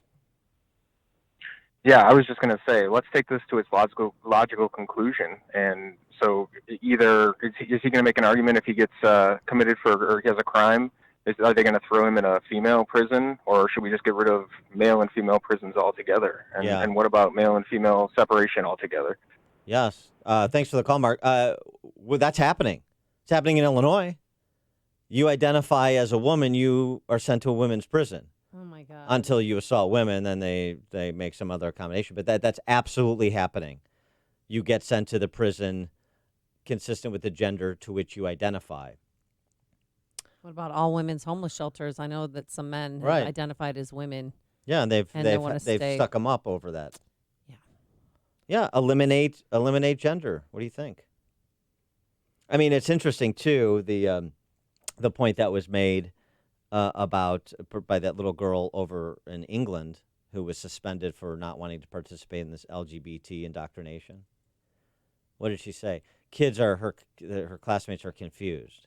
And this is consistent with the research that was done at Brown University and then summarily squashed, that finds that so much of this, because of its political nature and the proselytizing and the repetitiveness and the celebration, it's a social contagion. It's not real. Well, I mean, it's not real on the merits. It's also not real in terms of it's not coming internally from somebody's true gender dysphoria. It's coming from perhaps other pathologies from which they're suffering, lack of self-confidence, fitting into the world, and so on and so forth. And they think, well, this is an identity that people are celebrating, and so maybe this is the way that I find validation. Derek in Stevens Point, Wisconsin.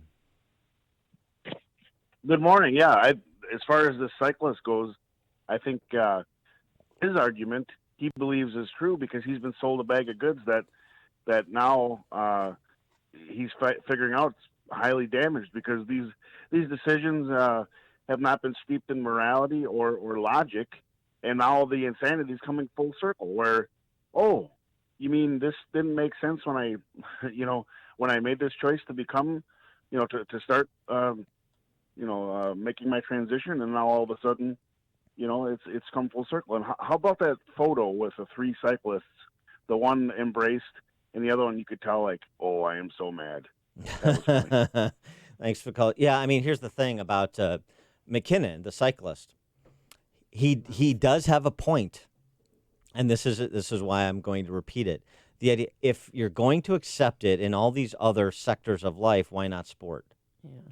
And the reason that's important is because what he's essentially saying is you can't get a little bit pregnant. And he's right.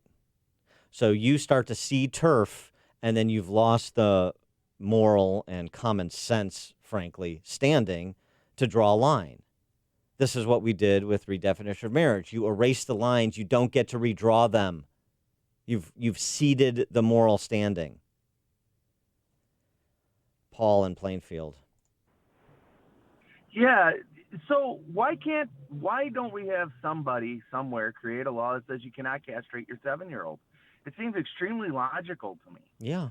That would be. They might pass one now. That does. No, seem- lawmakers in Texas might pass one now.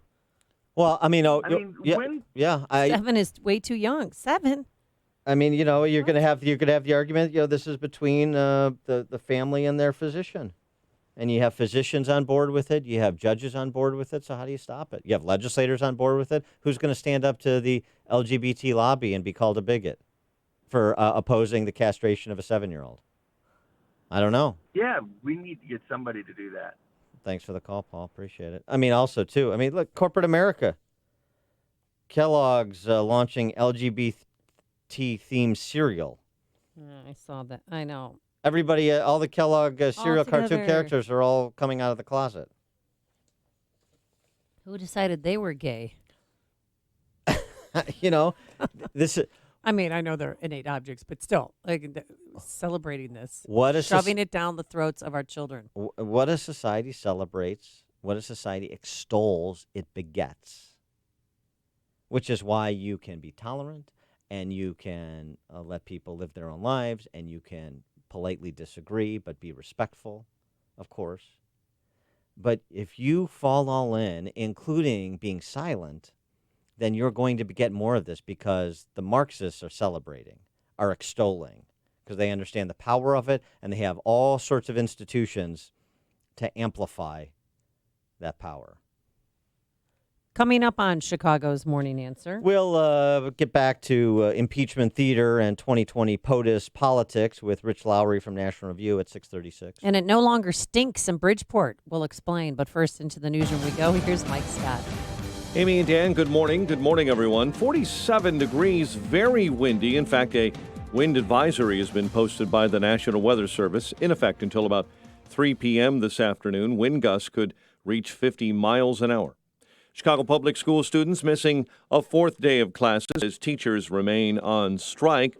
Mayor Lightfoot sent a letter to the CTU yesterday urging them to end the work stoppage while continuing contract negotiations. Let's get our kids back to school while we work out what is left to discuss.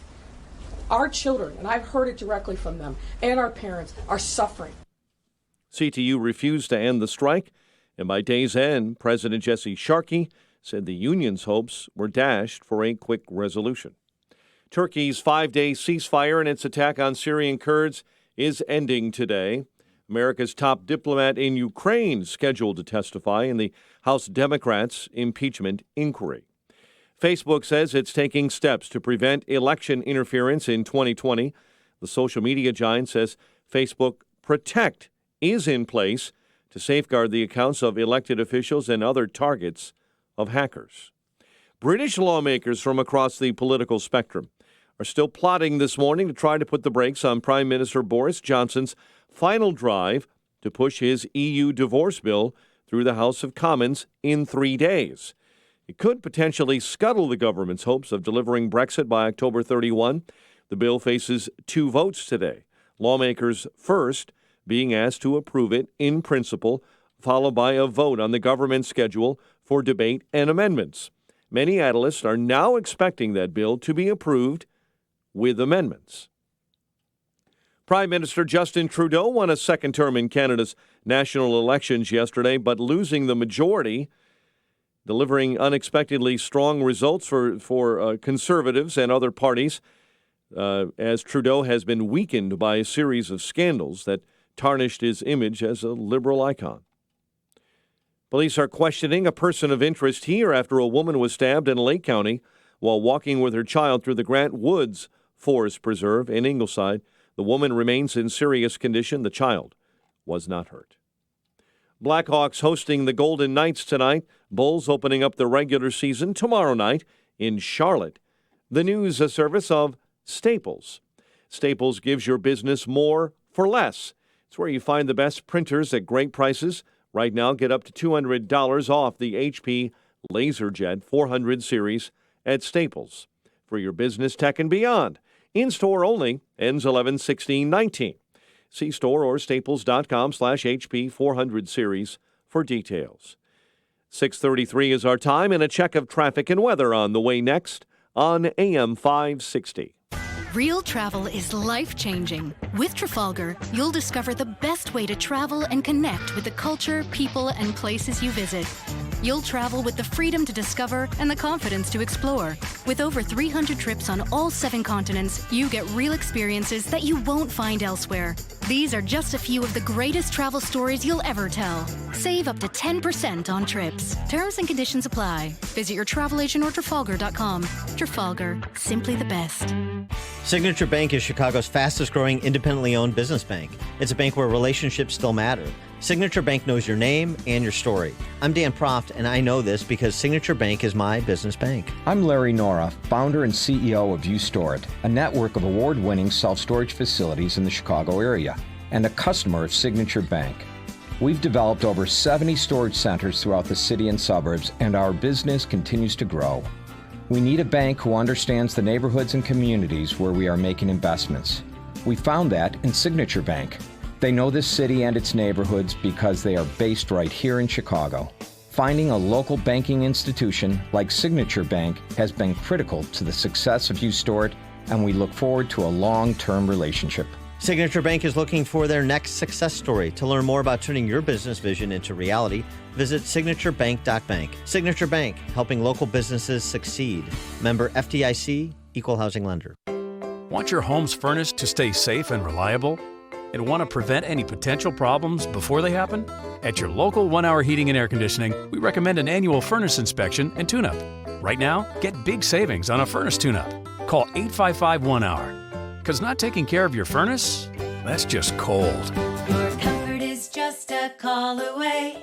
Call 1 Hour. Terms and conditions may apply. Call for details. Independently owned and operated. Licensed in the respective state or county. Balance of Nature.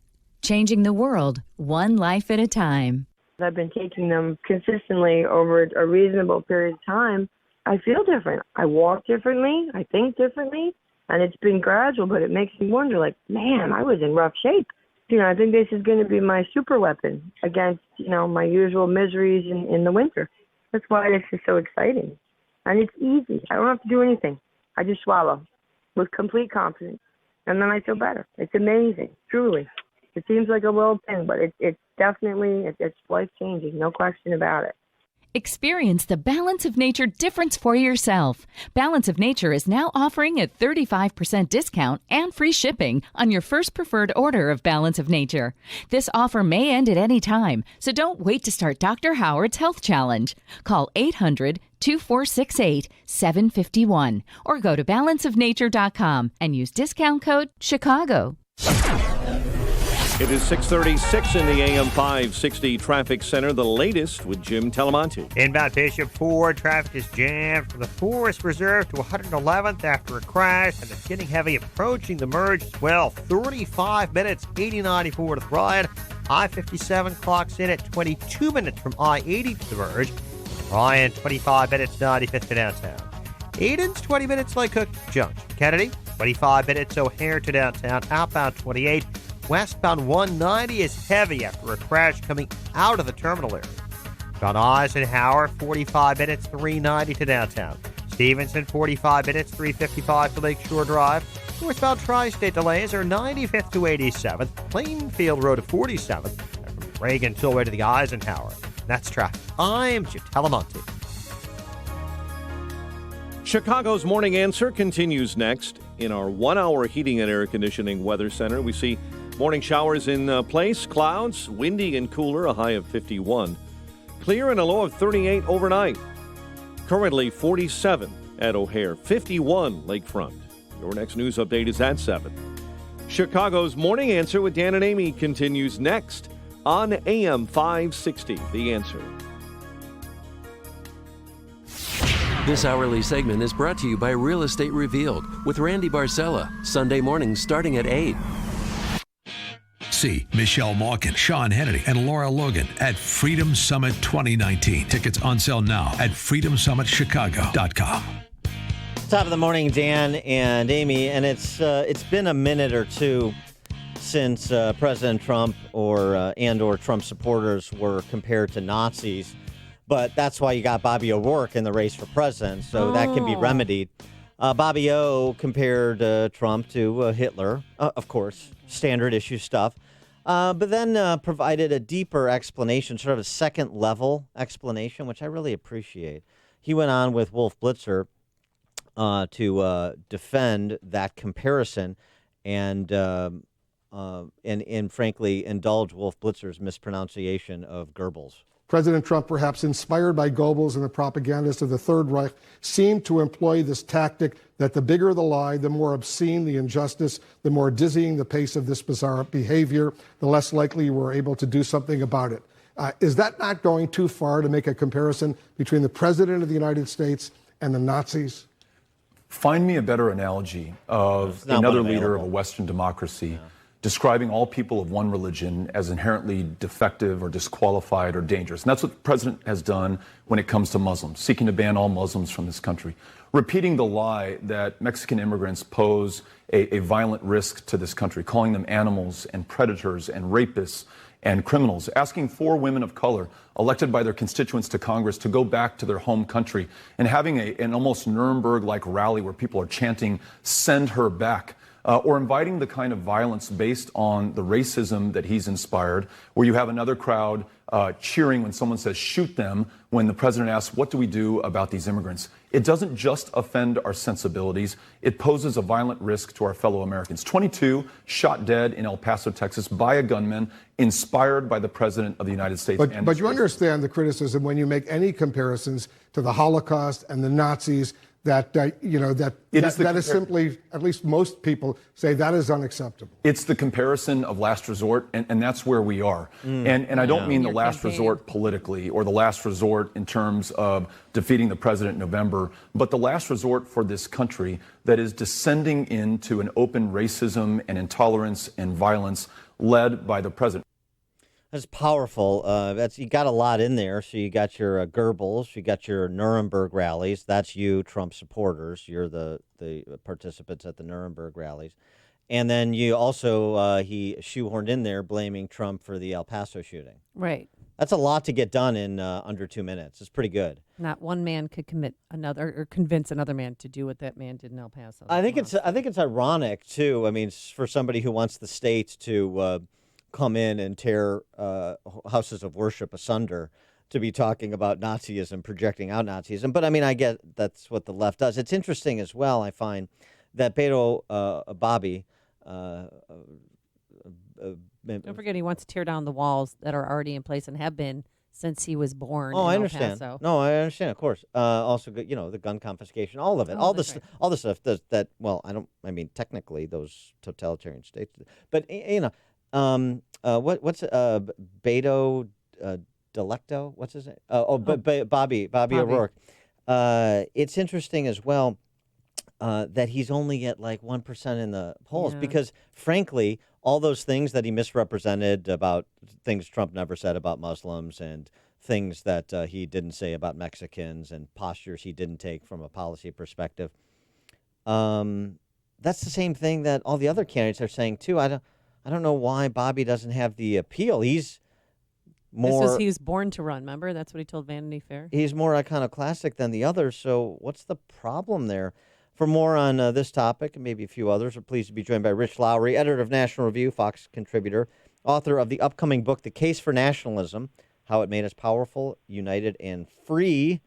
Rich, thanks for joining us. Appreciate it. Hey, thanks for having me. So, I don't think I can do any better. Well, I mean, with regard to Bobby than you did. Well, I mean, I don't. Maybe if he would have made the comparison to Goering, I wouldn't have been as offended. Why can't Bobby O get traction? Oh man, he's the worst. I mean, he's so clearly a phony. He's so clearly desperate.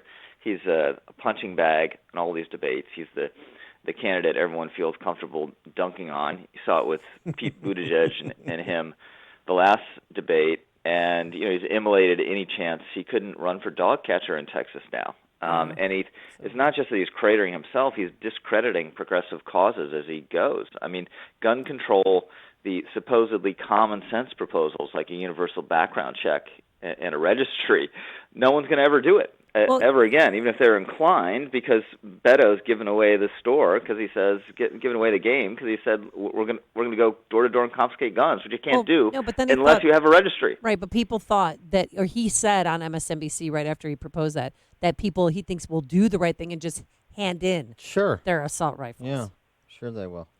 Yeah, well, when you've had universal background checks in a couple of these states, the number of background checks hasn't gone up.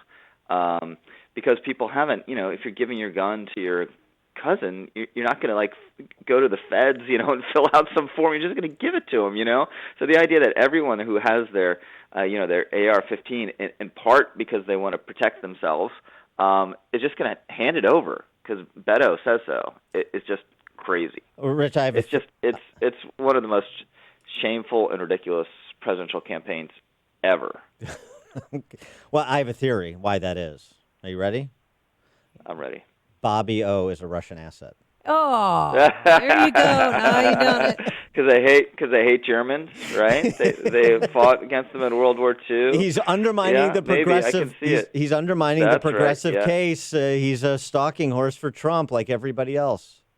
Yeah, I think you're onto something. I hadn't thought of it that way. All right.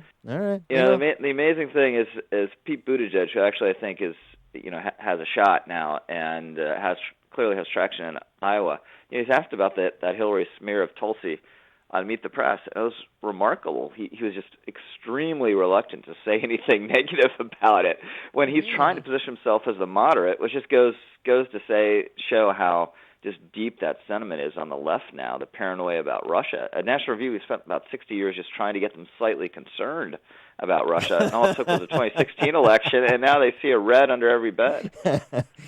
Yeah, I mean, what I wonder if somebody would be willing to criticize Bernie for loving those Soviet puppet shows back in the day. Maybe not. Yeah, right. So, what do you think happened to Kamala Harris? I mean, I talk about somebody who is a disappointing campaign. I expected so much more out of her. Well, I think she's also just a phony. She doesn't know who she is. She should be running as like a really harsh and tough prosecutor. That's her thing. But she's puts on this phony kind of cheerful demeanor, and people can smell insincerity, a mile away.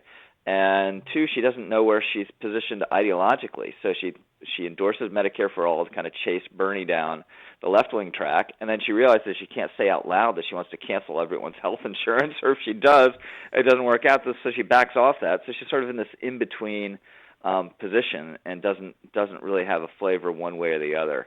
So and in the debate last week when she tried to turn on Elizabeth Warren and get a moment out of kicking Trump off Twitter, that was also particularly pathetic. Yeah, that's weak. I want to go back to Mannequin Pete and his ascension in Iowa, and there is this open lane, Warren and Biden still with some staying power, but this third lane.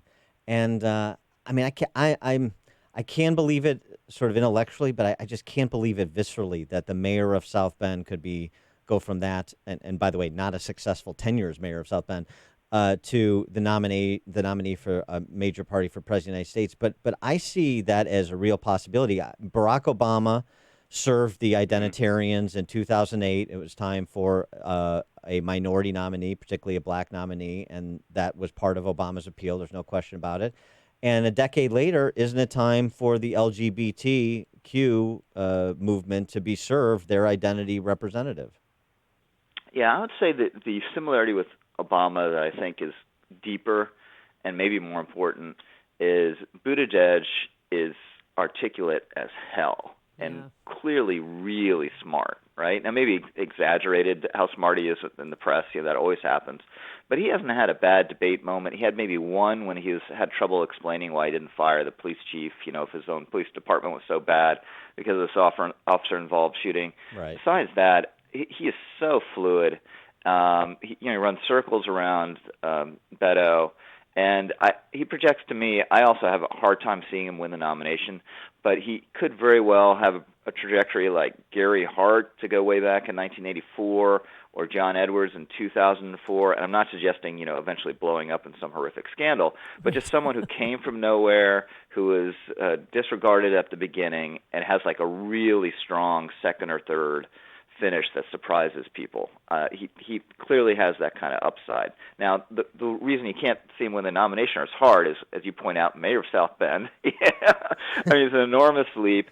The lack of appeal to African Americans. Now, if you're winning early states, maybe that changes a little bit, but I think it's harder for Pete to change than anyone else. We've actually seen Warren. We've said this about Warren for a while. She doesn't have any appeal. Well, now that her polling's picking up in general, she's beginning to get a little bit of African American support. But maybe that happens with Pete, but I think it's harder for him. Don't you see Pete as a vice president, though? Like a vice president? Could be, yeah. Could be, the lowest trajectory would be HUD secretary. The highest trajectory would be VP. Oh, the Ben Carson position. Nice. He's the only one still left from the original cast. Yeah. But the Pete thing, though, I mean, number one, he doesn't get the press coverage he got from the outset if he's not gay. Number two, I just go back and say, that's a cause celeb. The way that and in the identitarian obsession of the left, I think that is being vastly underestimated as a motivator for that electorate. Certainly, I would think it has to have a huge role in his fundraising, which is off the charts because he goes to the coasts and on this articulate gay married guy who could be president or at least representing in these primaries, and people just throw money at him. So the fundraising race, you would think Buttigieg is, a front runner, and Biden is and also ran. And Biden, I have to say, I've been a skeptic all along, but the national polling is holding up okay for him, which I'm sort of surprised. There was another poll yesterday that had him up by 10. But in Iowa and some of these early states, it's not looking so great, and he can conceivably finish like fourth in Iowa, which I think would be a killer. I want to get to the NBA in Hong Kong. Story in the New York Times about these young people that are protesting the Beijing communists for their freedom, writing goodbye letters. New York Times. Young protesters writing farewell notes to family and friends in the event they're arrested or killed. They call them last letters. Some carry handwritten copies to the streets in their backpacks or wallets. Others hide them at home in drawers and under mattresses. And several of them were memorialized in this piece in the New York Times. And I just hope they're CCing LeBron James on those letters. Yeah, I mean, the whole thing has been pathetic and disgusting, and these world famous athletes make an enormous amount of money playing a game and have zero connection to our country or values, or at least none that matters if a foreign society waves some money in front of them. And just have a little self-respect, and the idea that Hong Kong is complicated. When they portray everything else, as a matter of black and white, people being pulled over, black people at disproportionate rates, it's something they'll pronounce on at great length and great ease, even though actually, if you get into it, that's complicated, right? Yeah. So this has been really dismaying. And in my book about nationalism, The Case for Nationalism, I read about how technological change in the 19th, early 20th century, it made us more national. It made business elites have a more national perspective than they had before when they were more local. And changes since then, more lately, last couple of decades, have given the business elite a more transnational or global perspective. And this is a symbol of that that couldn't be starker. That if China has a bigger market than us, it's going to have the loyalty of businessmen, which what these NBA athletes and teams are, more than the United States. And that's an extremely concerning thing. Well, and it's also interesting too. I mean that despite their shilling for communist thugs, they have no problem making ridiculous comparisons to the problems we have in this country. Kyrie Irving plays for the Celtics, saying there's enough oppression in this country to comment on. We don't have to focus on oppression in China. Right. As though we have a dictatorial government that's trying to crush our sovereignty and shooting at or suppressing protesters every day. I mean, it's completely insane. And China, it's going to be an important market. It already is, but it's still only 10% of their revenue. Just imagine when it's like 40% of their revenue, right? I mean, they'll be, favoring the invasion of Taiwan. You wrote a piece in the National Review about Ted Williams. I just wanted you to recount part of that because the contrast between Ted Williams and some athletes of a bygone era as compared to the LeBron Jameses of the world is pretty stark. Yeah, I mean, Ted Williams went over and bombed Chinese communists because his country asked him to. And, at first didn't do it willingly. He'd already lost 3 years of service to World War II, thought it was unfair, and the Marines were just trying to get attention by re-upping him for the Korean War. But then said, okay, it's my duty. I'm going to go over, and flew 30-something missions, got shot up several times, had an amazing crash landing where his plane was on fire, and the normal procedure would have been to eject, but he feared if he ejected, he'd break his knees or maybe his back and never play again. So he landed this thing without the landing gear down, just a belly crash on the runway.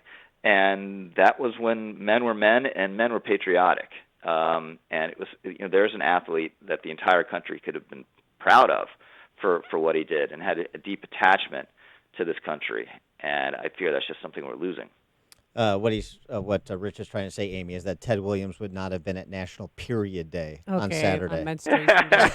National Menstruation Day, yes. Rich Lowry, editor, National Review, Fox contributor, author of the upcoming book, The Case for Nationalism, How It Made Us Powerful, United, and Free. Rich, thanks for joining us. Thanks, guys. And he joined us on our turnkey.pro answer line. The more you listen, the more you'll know. This is Chicago's Morning Answer. Morning Answer on AM 560. The Answer. The Lou Dobbs Financial Report is brought to you by Signature Bank, helping local businesses succeed.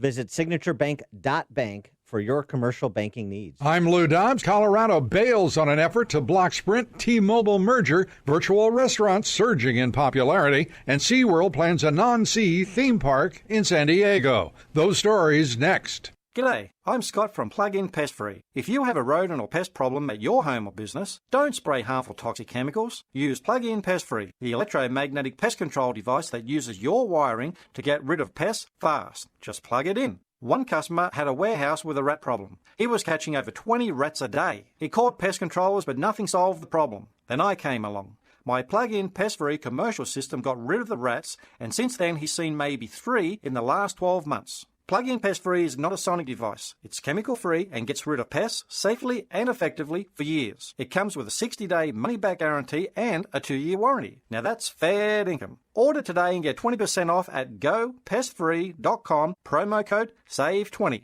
That's gopestfree.com, promo code SAVE20. Don't spray and regret. Plug in and forget with Plug-in Pest-Free. Colorado's dropped out of a multi-state effort to block the $26 billion Sprint T-Mobile merger. Earlier, Mississippi also bailed from the apparently fading legal fight.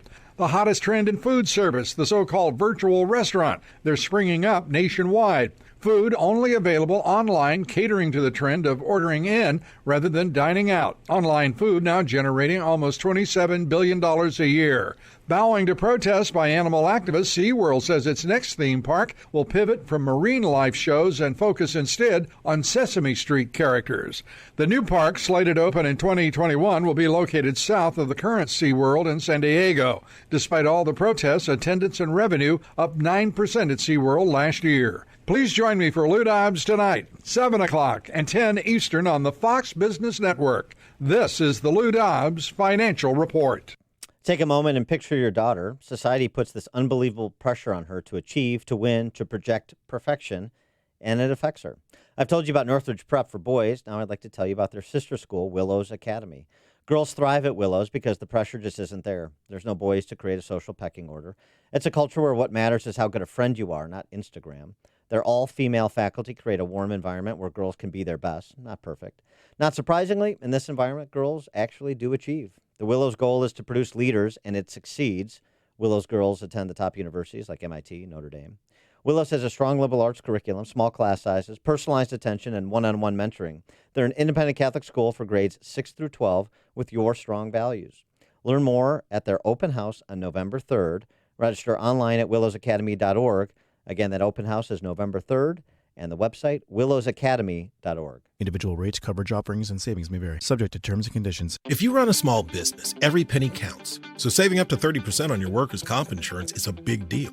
That's why you need a workers' comp rate check from Pi Insurance, now available for small business owners in your area. Workers' comp insurance rates can vary, and yours may have changed since you got your current policy.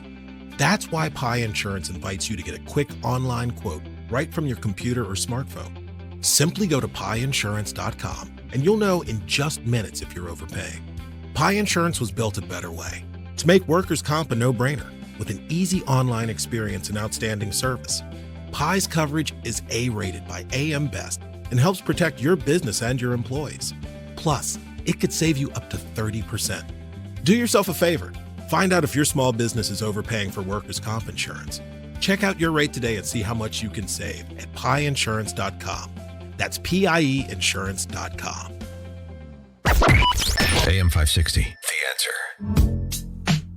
Coming up on Chicago's Morning Answer. We'll talk of who is and who is not a Russian asset with Michael Warren Davis, editor of Crisis Magazine, at 7:07. And later, day 4 of the strike. When will it end? But now let's head into the newsroom. Here is Mike Scott. A judge decides today on whether to dismiss the Jussie Smollett lawsuit. Morning showers in place with windy conditions. WIND, Chicago News Time, 7. Where's the whistleblower's source? I'm Dave Anthony, Fox News. President Trump wants to know. Because is that person a spy? Or does that person even exist? I have a feeling that person doesn't exist. And the president tells Fox's Hannity he had good reason to ask Ukraine's leader to probe the 2016 election and Joe Biden. I would like the attorney general to find out what's going on. Because you know what? We're investigating corruption. Now, House Democrats think he violated his oath of office and plan to question someone new this morning. Fox's Rachel Sutherland tells us who, live from Washington. Dave, acting ambassador to Ukraine Bill Taylor will be deposed today before House committees conducting the impeachment inquiry. Taylor is a diplomat who reportedly expressed concerns about military aid to Ukraine, texting a fellow diplomat, "I think it's crazy to withhold security assistance for help with a political campaign." Tomorrow, Deputy Assistant Secretary of Defense Laura Cooper is expected on Capitol Hill. No other interviews are planned Thursday or Friday due to funeral plans for the late Congressman Elijah Cummings of Maryland. Dave? Rachel, the president is urging House Republicans to get tougher defending him from impeachment, and he just tweeted, "All Republicans must remember what they are witnessing here, a lynching." Now, Republicans in the House did try to censure Adam Schiff, who's leading the probe as Intel Committee Chair. Congressman Mark Green told Fox that the probe is a charade. This is the guy who's lied multiple times. We don't know what's going on because I'm on oversight. They won't even let me in. They won't let me read the Volkert testimony. But Democrats blocked the censure resolution. Schiff tweeted House Republicans lack the courage to confront the most dangerous and unethical president in American history. Iraq's military has a message for the U.S. troops who've moved in after leaving Syria. They don't have permission to stay, as Turkey's president warns his military operation may resume in Syria after the ceasefire ends today. Former President Jimmy Carter is back in a Georgia hospital after another fall at his home last night. The 95-year-old fractured his pelvis, but Carter is said to be in good spirits. America's listening to Fox News. 48 degrees at 7:02 on AM 560, The Answer, and good morning. I'm Mike Scott. National Weather Service issuing a wind advisory in effect until 3 this afternoon. Southwest wind gusts could top 15 miles an hour in spots. Chicago Public Schools missing day 4 of classes as teachers remain on the picket lines. Yesterday, Mayor Lightfoot sent a letter to the Chicago Teachers Union urging them to end the work stoppage while continuing contract negotiations. CTU President Jesse Sharkey later in the day said he was disappointed that she was willing to put in writing a series of promises, but apparently her pen ran out of ink halfway through her homework assignment. It's only half finished, and as teachers, that's an F. CTU refused to end the strike, and by the end of the day, Sharkey's hopes for a quick resolution were dashed, he says. A 17-year-old boy is dead, a man in critical condition following a shooting on Chicago's southwest side. Police say the victims were shot last night in the 7900 block of South Loomis Boulevard. Police are questioning a person of interest after a woman was stabbed in Lake County while walking with her child through the Grant Woods Forest Preserve in Ingleside. Federal judge is expected to decide today whether to dismiss a lawsuit filed against Jesse Smollett by the city of Chicago. The city sued the actor in April for the cost of investigating his fake allegations that he was a victim of a racist and homophobic attack in Chicago in January. Blackhawks will host the Golden Knights tonight, while the Bulls open the NBA regular season tomorrow in Charlotte. Fall Classic gets going tonight. Nationals against the favored Astros. Game 1 in Houston. The news service of Staples. Staples gives your business more for less. At Staples, you'll find the latest tech to help you work smarter, not harder. And right now, save up to $200 on select printers. Staples, for your business printing and beyond. Ends 11/2/19. While supplies last, exclusions apply. 7:04 and a check of traffic and weather on the way next on AM 560. Mike Gallagher isn't exactly confident in the Democratic candidates. President Trump tweeted, "You would think there is no way that any of the Democrat candidates that we witnessed last night could possibly become president of the United States." He's right. Did you watch the debate last night? Good Lord. What a clown show. What an absolute crap storm. The Mike Gallagher Show. Weekdays at 9, right before Dennis Prager at 11 on AM 560. The Answer. When you fire up a John Deere 1 Series tractor, you can tackle the job without wrestling the attachments. Hook up everything from a front loader to a drive-over mower deck in no time. So you can haul gravel, cut grass, or do any job in between. Because when things just click, work just gets done. And now get a 1 Series for just $99 a month at your nearest participating John Deere dealer. Nothing runs like a Deere. Run with us. Search John Deere 1 Series for more. 0% annual percentage rate. For additional cost information, please call toll-free 855-633-2315. When it comes to keeping your small business's valuable information safe, Dell Small Business Technology Advisors can recommend tailored security solutions like servers, storage, networking. Plus, right now, get up to 45% off select business computers with Intel Core processors. Running your own small business is a big challenge, but with the right partner, it's a lot easier. To speak with an advisor today, call 877-BUY-DELL. That's 877-BUY-DELL. Nothing speaks louder about an auto dealer than a happy customer. And at Joe Cotton Ford, they have many. It's like my family. I never go anywhere else than Joe Cotton Ford. If I have to buy a car, I always go first Joe Cotton Ford. And they have best service ever, and the best price, and the best models. My overall experience is great. It's easy to buy, it's easy to go through service, and overall, it's just a great experience. More reasons why folks keep coming back to Joe Cotton Ford. It's Truck Month at Joe Cotton Ford. Get a great deal on an F-150, the best-selling truck for 42 straight years. Joe Cotton Ford has over 40 F-150s to choose from, with up to $15,000 off XLT crew cabs. All built Ford proud, built Ford tough. All incentives applied. Stock number T9205. Celebrate Truck Month at Joe Cotton Ford, Gary and North Avenue in Carroll Stream, or at joecottonford.com. joecottonford.com. 7:06 and an update on the roads. AM 560 Traffic Center time. Here is Jim Talamonte. Northbound Veterans Memorial traffic is heavy now from I-55 to the Reagan Tollway and Roosevelt to St. Charles. Northbound Tri-State delays are 111th to 87th, from the Stevenson to 47th, then from the Reagan Tollway to the Bensonville Bridge.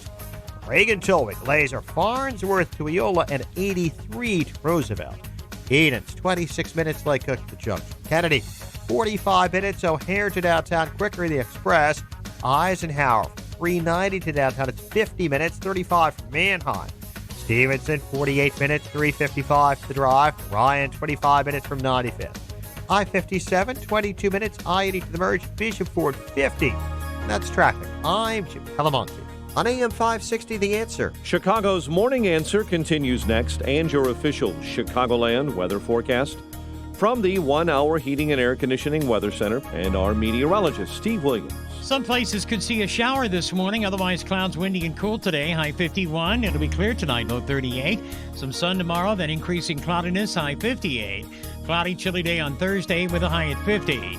I'm Steve Williams on AM 560, The Answer. It's 49 at O'Hare, 48 in Aurora, 51 at Midway. Your next news update is at 7:30, and Chicago's Morning Answer with Dan and Amy continues next on AM 560, The Answer.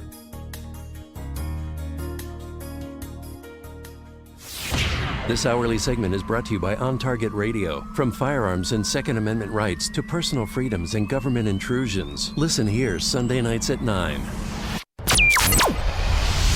This is Chicago's Morning Answer with Dan Proft and Amy Jacobson on AM 560. The Answer.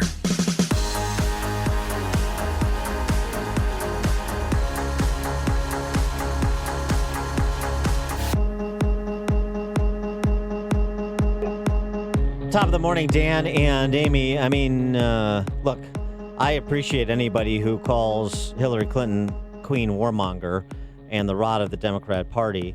I appreciate anybody that's, taking a bicycle chain to the playground against some of the socialists, like Tulsi Gabbard did in response to being not so subtly accused of being a Russian asset. People warned me in 2016 that my endorsement of Bernie Sanders would be the end of my quote-unquote political career. They said Clinton will never forget that she and her rich and powerful friends, her allies in politics and in the media, will make sure that you are destroyed. Well, there have been countless hit pieces full of smears against me from day one of this campaign. They've tried to destroy my reputation and my lifetime of service because I stood up to them.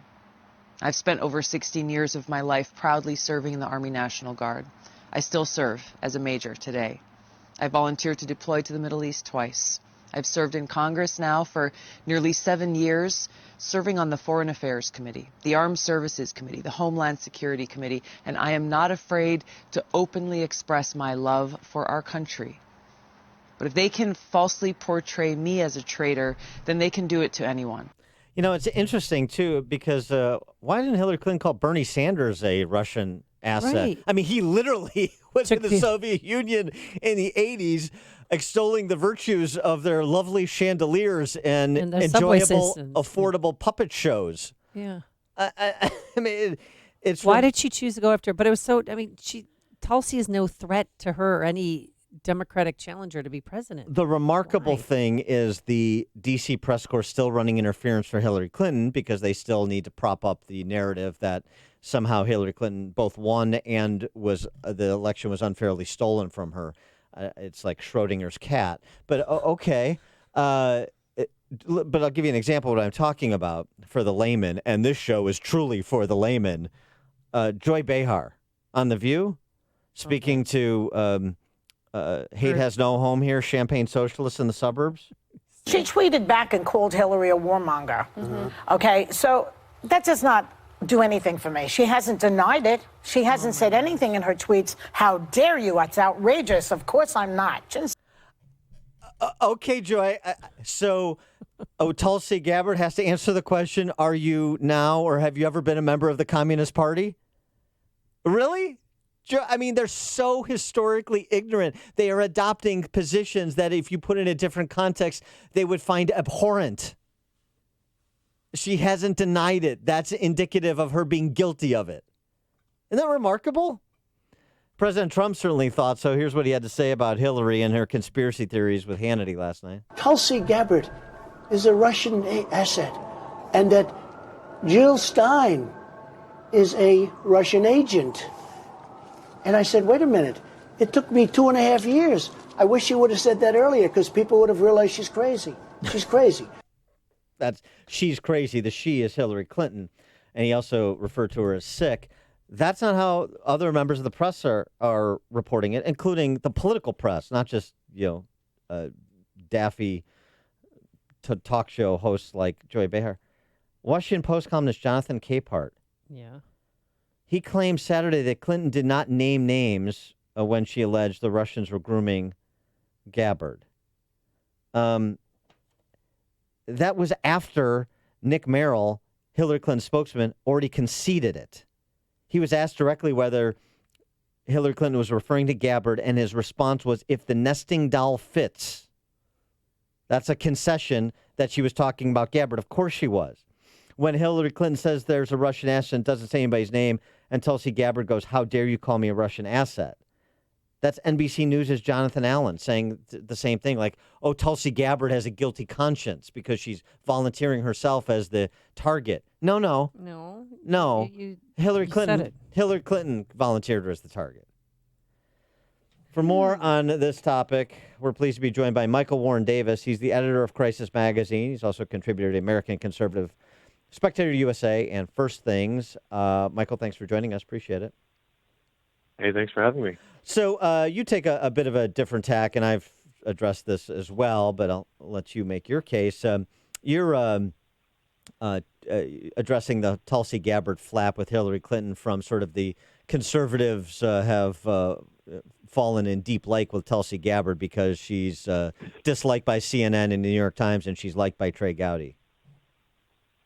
Yeah, I make a point of never having any sympathy for any politician. That's a good point. Because anyone who volunteers for the limelight, I think that, you put yourself in the line of fire.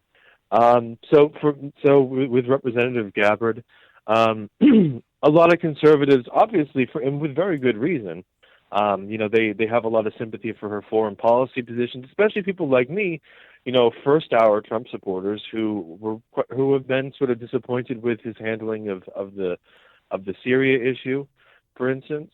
They see Representative Gabbard as kind of a second chance in a way, and as proof that even if Trump had John Bolton on his staff a little too long, there is still popular support for a less interventionist foreign policy.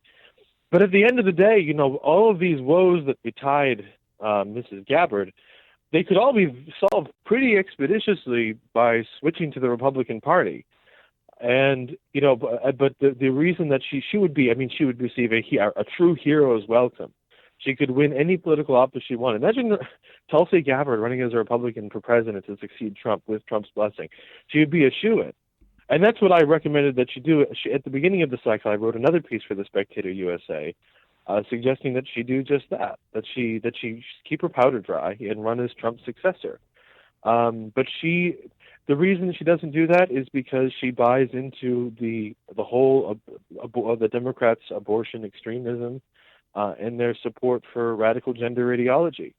So that's her priority. So as badly as she claims to be treated by the left-wing media and the Democratic Party, she's not going anywhere because she's a true believer. She's a progressive. And it irks me that conservatives seem to overlook that because she's more or less solid on foreign policy, and I think that the fact that she's quite attractive has a much larger role to play in it than we'd like to Right. If she was admit. 300 pounds, nobody would care. But she's Palin-esque. You wrote that about that.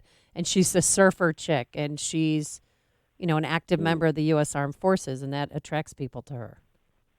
Mm-hmm. Yeah, I mean, and especially the armed forces thing. I mean, it is legitimate. That's a really terrific quality in an office holder, but it's not everything. No, and it's sort of a continuation on what I think is a bit of more than a bit of a problem in our politics, and there's always going to be an element, but I think it's been it's increased exponentially in the social media era, which is the cult of personality politics, and that's what you're saying. She's perfectly affable, presentable. She communicates effectively. She's got these attributes that you mentioned. And so I'm going to look past the fact that she's just another sort of standard issue champagne socialist. Yeah, that's right. I remember very particularly National Review, which I grew up reading. You guys probably grew up reading. It is, the Bible of American conservatism, as they say. And they published a ridiculous piece that I cited in my article saying, if Tulsi Gabbard wants to appeal to pro-life Democrats, which is indeed a struggling, a large but struggling minority in the Democratic Party that has been completely bowled over by the radically pro-choice Democratic establishment. if she wants to appeal to pro-life Democrats, she should do this and she should do this. And it was one of these very highbrow think pieces. But then the last debates roll around, and Tulsi says, I want to codify Roe v. Wade. I want to guarantee forever a woman's right to choose through the second trimester, but not the third trimester. In my book, a Republican who called himself pro-life because he didn't support late-term abortion would be laughed off the stage. But even conservatives, even pro-life journalists, are willing to stick their neck out for her because she only supports abortion in the first and second trimester. It's a very, very strange double standard. It's a real comment on how far left the Democrats have gone, pro-infanticide party, as you're sort of indicating. But you're right, of course. It's just, it seems to me, speaking of National Review, they lost the Buckley distinction. Buckley's always said you need to leave enough room for people to come over to your side. But they actually have to come over to your side. Tulsi Gabbard, just being attacked by Hillary Clinton isn't coming over to our side necessarily. Those are two separate things. Yeah, you would. If you would hope that there was room in the Democratic Party for someone that would criticize Hillary Clinton, and if there's not, then that's a reflection on the Democratic Party. And I don't think that we needed any more evidence that it's a festering you-know-what hole full of far-left ideologues. But again, no one is mandating that Tulsi Gabbard belong to the Democratic Party. She can leave anytime she wants.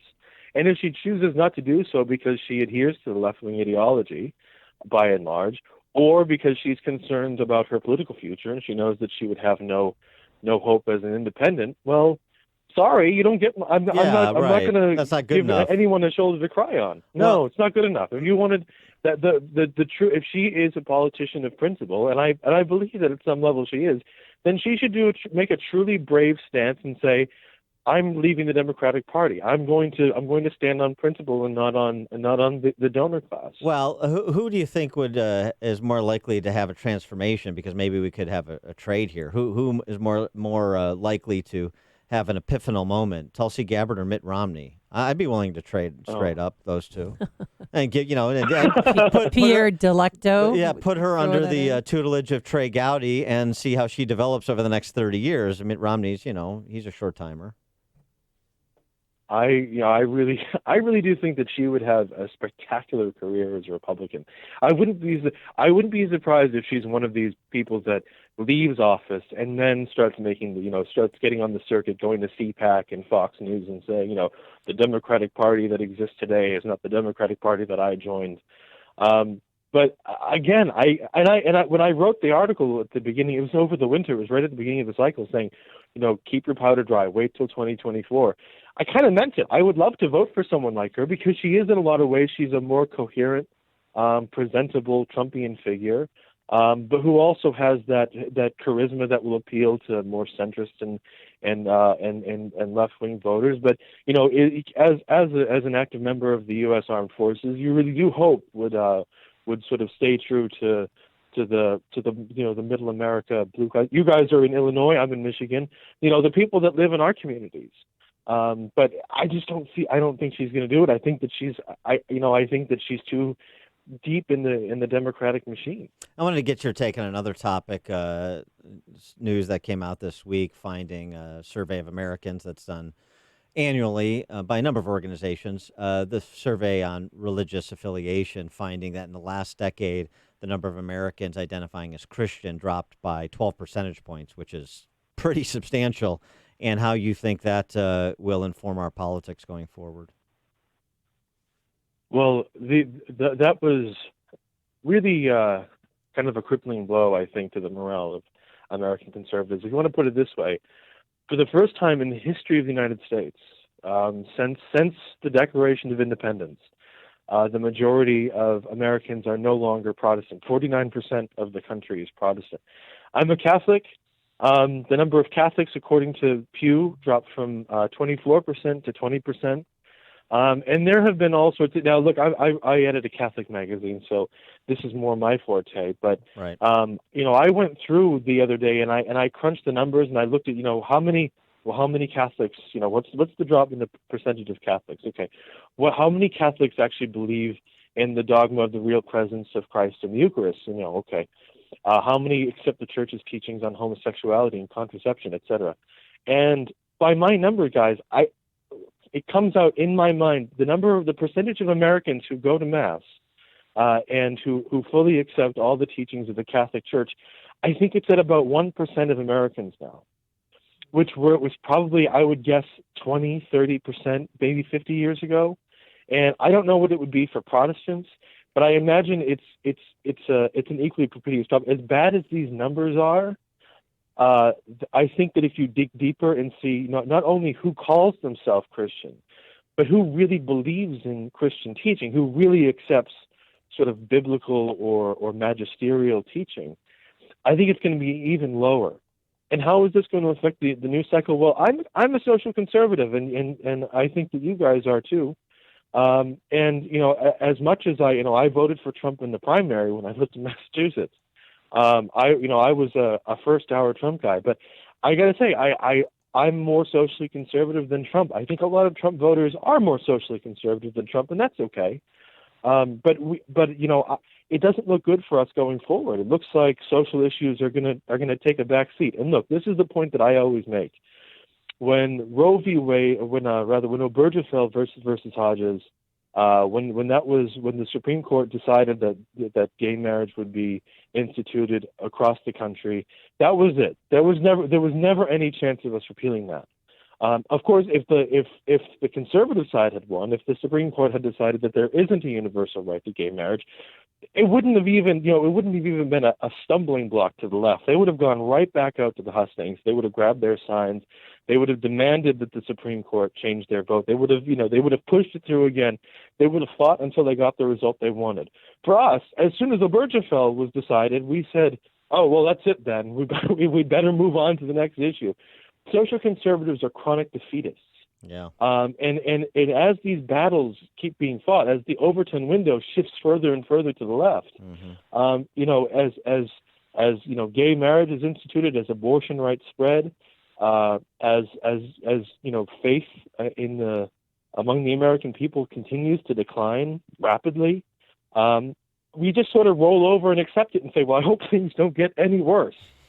And I don't know. I think in the next one or two election cycles, maybe we focus on Trump and solidifying his victory in the coming election cycle. But I really think we need to start hoping and praying that there is some sort of revival of the socially conservative activist base, because these numbers do not look good, and we need a real kick in the pants if there's going to be anything like social conservatism in the next generation.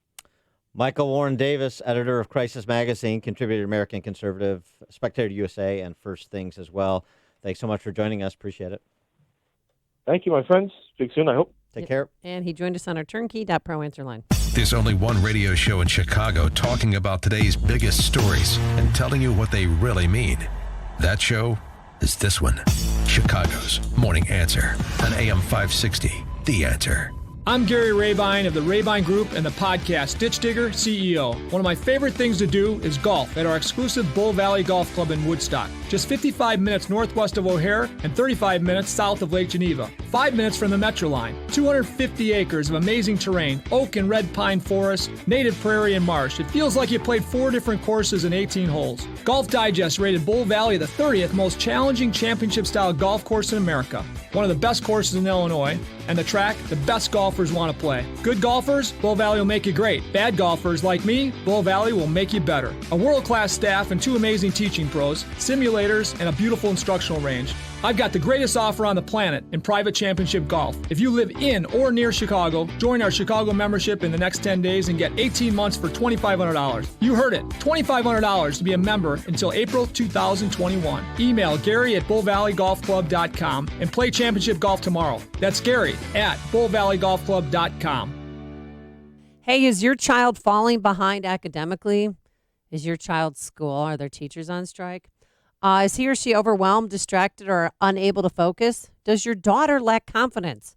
Well, it's not too late to consider the outstanding education and preparation for life that St. John's Northwestern Military Academy offers. They've been around for 135 years, folks, for a reason. St. John's Northwestern has prepared teens for college and beyond with a safe, secure, and structured environment free from distractions and optimal for learning. St. John's Northwestern attracts teens grades 7 through 12 who are capable of achieving more but just need guidance and encouragement to get there. St. John's Northwestern inspires personal growth through a commitment to academics, spiritual and character development, athletics, and a strong foundation essential for critical thinking and decision-making. St. John's Northwestern is located in the beautiful Lake County region of southeast Wisconsin. It's within driving distance from Chicago. So visit their beautiful 110-acre campus during their open house on Friday, November 8th. When? Open house is on Friday, November 8th. Mark it down in your calendars. Get more information at 1-800-SJ-CADET. That's 1-800-SJ-CADET. Or you can go online at sjnma.org. That's sjnma.org.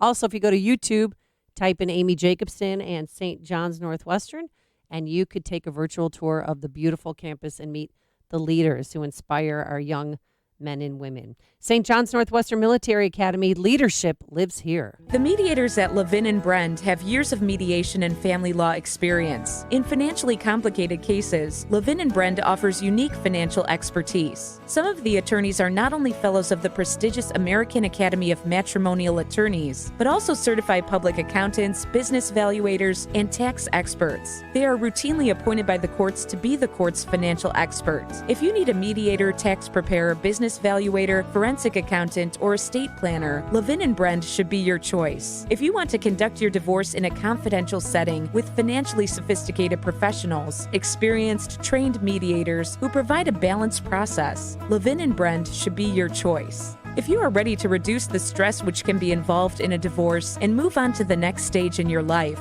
find out more at levinbrend.com. That's LEVINBREND.com or 312-726-4440. 312-726-4440. Oh, fall has arrived, and maybe you're starting to feel your energy level falling. Maybe you're having trouble sleeping. You have seasonal allergies. Here's what we do know. You're not getting enough fruits and veggies in your diet. Pumpkin spice doesn't count as a vegetable, folks. So it's time to get healthy before the holiday season begins, and it'll be here before you know it. Start taking Balance of Nature. 6 capsules of Balance of Nature. You're getting 10 servings of 31 different fruits and veggies. You hear stories right here on this radio station about how Balance of Nature has changed people's lives. Well, the next story could be yours, but you have to order Balance of Nature today. Experience the Balance of Nature difference for yourself. It's now offering 35% discount and free shipping on your first preferred order of Balance of Nature. This offer may end any time, so do not wait. Start Dr. Howard's Health Challenge now. Call one of his representatives. They are, some are nurses, believe it or not, that take your phone calls. And they're there to tell you about Dr. Howard's Health Challenge. 800-246-8751. That's 800-246-8751. There's coaches there, too. And tell them, use the discount code Chicago. Or go to balanceofnature.com, discount code Chicago. AM 560, The Answer. Coming up on a very special Dan and Amy. We're going to talk to Stephen Jacobs from University of Chicago about his conversations with biologists on when life begins and why The Answer wasn't so popular at 7:37. And later, Elizabeth Warren is on her way to Chicago, the latest on the CPS strikes, and if there's any hope that it will end soon. But first, let's head into the newsroom. Here is Mike Scott. Gray skies, 48 degrees. We've had some light rain showers crossing the area in the early morning hours, and the National Weather Service has issued us a wind advisory until 3 this afternoon. Chicago Public School students missing a 4th day of classes. Mayor Lightfoot did send a letter to the Chicago Teachers Union yesterday urging them to negotiate while ending the work stoppage.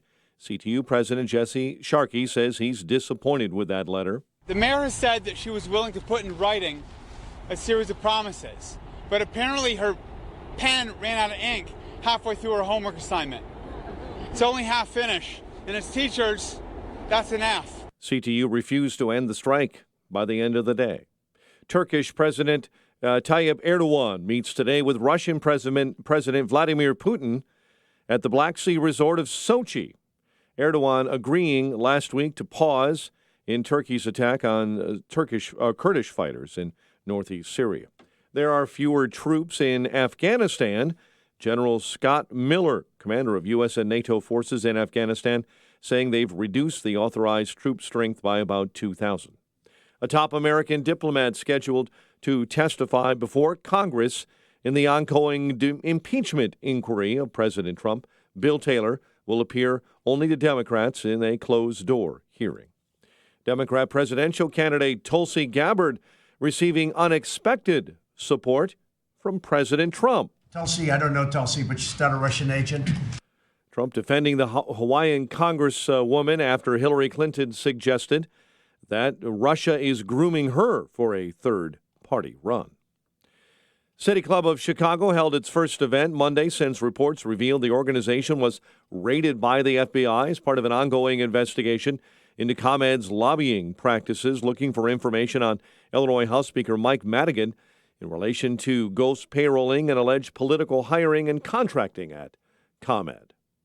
Authorities are investigating after a U.S. postal worker found a toddler wandering on Chicago's South Side.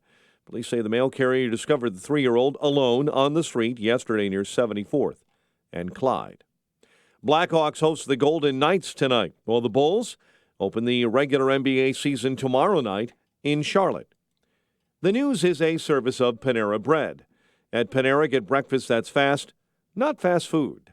Try a new Chipotle chicken scrambled egg and avocado breakfast wrap. Pair it with a freshly ground, freshly brewed coffee, all ready to go with the push of a button. Panera, food as it should be.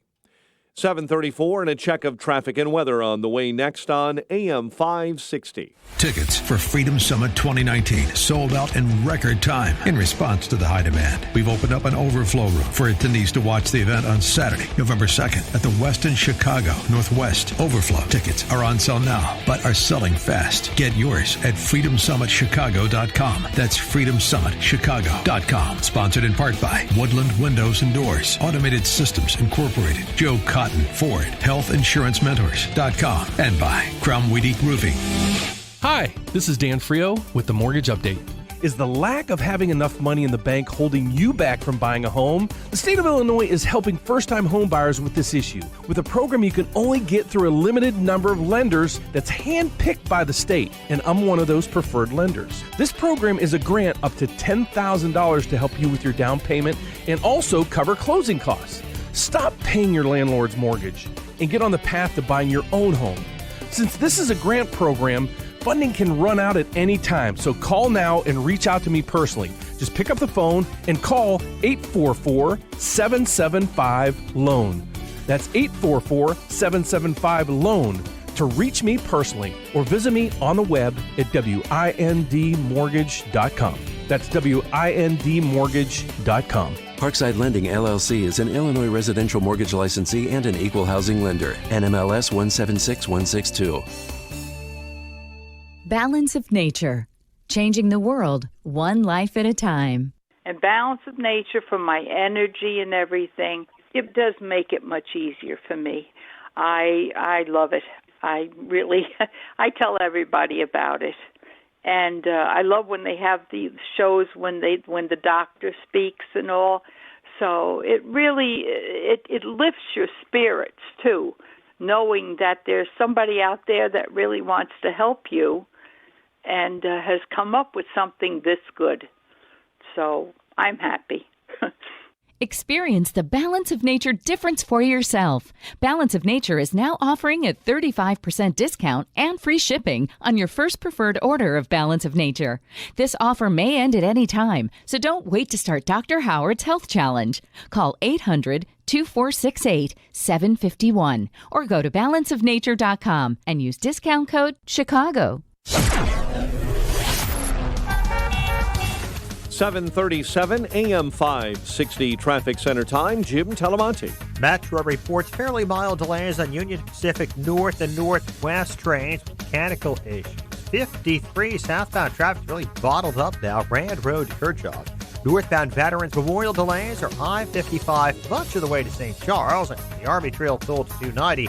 Eastbound Reagan tollway delays are 31 to Eola and Washington, 355. Eden's 26 minutes like Cook Junction. Kennedy, 52 minutes. O'Hare to downtown. Eisenhower, 50 minutes from 390 and 35 from Manhunt. Stevenson, an hour and 5 minutes, 355 drive. Couple of crashes near Kedzie. Bryan, 35 minutes, 95th to downtown. I-57, 28 minutes, I-80 to Converge, Vision 434. I'm Chip Telemonte. On AM 560, The Answer. Chicago's Morning Answer continues next. From our 1-hour heating and air conditioning weather center, morning shower in spots, otherwise cloudy, very windy and cooler, with a high of 51, currently 48. Next news coming up at 8. Chicago's Morning Answer with Dan and Amy continues next on AM 560, The Answer. Watch today's show live right now on the Income Store live video stream at 560theanswer.com. Don't miss Sean Hannity, Michelle Malkin, and Laura Logan at Freedom Summit 2019. Get your tickets today at freedomsummitchicago.com. Top of the morning, Dan and Amy, and interesting piece at Quillette.com, which is a repository of a lot of interesting pieces. I asked thousands of biologists when life begins. The answer wasn't popular. We were just having a discussion in the 6 o'clock hour, borrowing from an aphorism coined by our friend Dr. Albert Muller, that oncology trumps autonomy. This ontology trumps autonomy.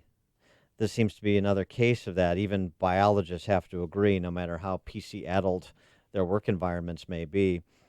For more on this topic, we're pleased to be joined in studio by Stephen Jacobs. Stephen Jacobs, University of Chicago PhD, who did this study and wrote up this piece that I'm referencing in Quillette.com, and found that when it comes to the science, because every person now is a man or a woman of science, 96% of the 5,577 biologists who responded to the question of when life begins affirmed the view that a human life begins at fertilization. I thought that was only the position of Catholic and Christian bigots, Stephen. Yeah, that was what I was told. I was told by biologists that it seemed like it was a survey done by the KKK or Donald Trump, and that they sure hoped I wasn't an effing Christian, but used the expletive. It's a welcoming environment, academia. Yeah, in my experience, it was a lot of fun. So how did you, tell us, walk us through how this project began, and your schooling is very impressive. Oh, sure. Well, I mean, I started off as a community college student at Oakton. I'm a real townie. I've been in Chicago my whole life.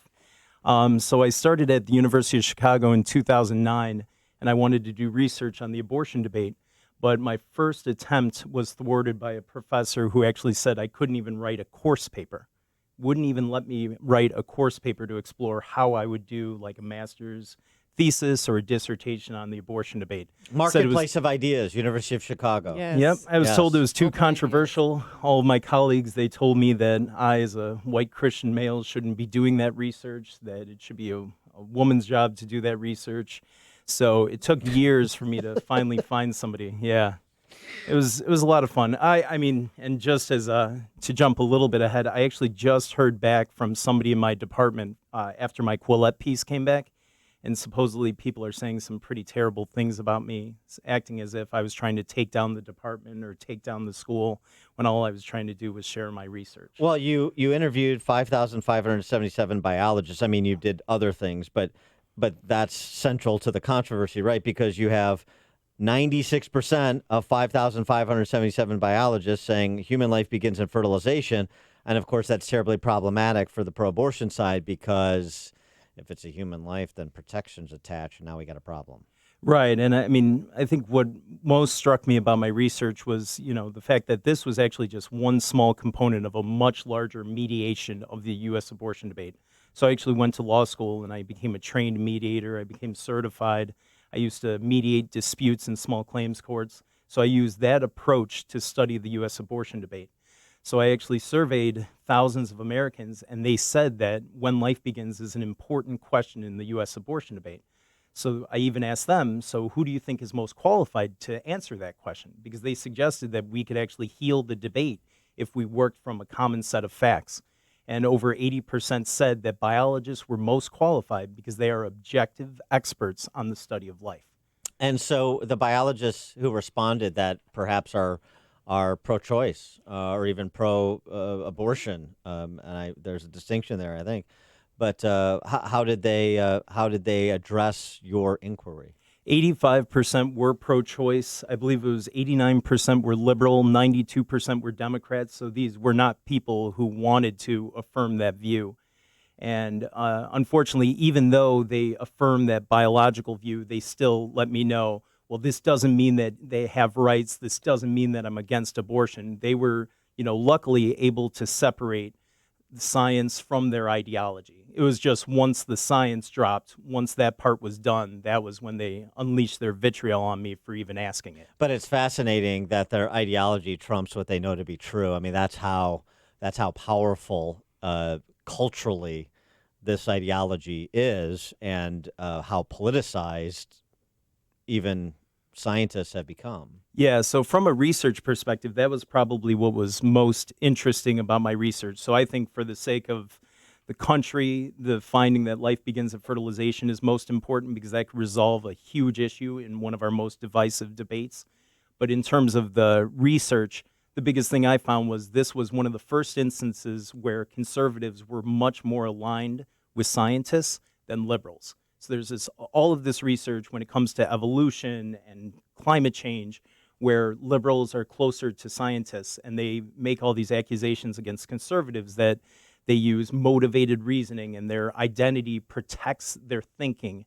So that's, like you said, with the ideological reasoning. So this was the first time I actually showed it's on the side of the left, because only 23% of pro-choice people know that a human's life begins at fertilization. 23% compared to 95% of biologists. And what's the Venn diagram of those who do not know life begins at fertilization and who failed freshman biology? I wish I had asked that question. Yeah. Well, how did you find these 5,577 biologists? So hard work and determination. I spent 500 hours over the course of a summer binge watching Netflix while going through faculty pages for over 1,500 universities around the world. I had to translate Chinese faculty pages for Chinese universities into English. And basically, I generated a list of 70,000 biologists, and I was able to email them all. And I was lucky to even get 5,000 because my study got shut down 5 different times. Every time I started my study, within 1 week, it was shut down by a different entity at the University of Chicago. So how did it survive all of those entities or professors trying to shut it down? In all honesty, there was one person at the school, one professor who really stood up for me, but my advisor, the person who actually approved my research, who designed the survey with me, he was the person who first supported my research 5 years ago. He supported my quest to go to law school while I was in my PhD program. The heat got a little too hot for him, and after I'd only collected like 700 participants, and they were only Americans at that point, I later broadened it to the whole world. So he basically told me that he would try to, effectively he said he would try to get me kicked out of the program if I continued. He told me that he would not continue to support me, and he would recommend that I not receive my degree if I continued. And it was luckily that another professor stepped up. And this is almost unprecedented for something like this to happen. I've talked to other ethics committees. When research is approved by an ethics committee, the only time that a professor leaves that project is when they move, when they pass away, when there's like a huge scandal. In my case, it was just the fact that he didn't like the answers that he was getting. He didn't like the fact that he was associated with research that, and this was a quote of his, that might one day be cited by pro-lifers. And some of the other data that you collected, questions that you asked ordinary Americans, and the results of those questions you mentioned in terms of their belief that scientists weighing in on the topic would be important in terms of informing their views. What other exploration did you do? So that was what I found most interesting was even on the question of when life begins, they actually thought biologists would say viability or birth. That was probably one of the most shocking things for me because I kept asking different iterations of this question of when life begins, because I'd always get challenged and they'd say, well, when they say when life begins, they just mean personhood. So I narrowed it down and I said, what do you think biologists will say that from a biological perspective? And sure enough, still only 23% of them actually thought that biologists would say a human's life begins at fertilization. I see this as a massive, and then one other thing that they said was 90% of pro-choice people say that if it became common knowledge that a human's life begins at fertilization, that abortion rates would go down and support for legal abortion access would go down.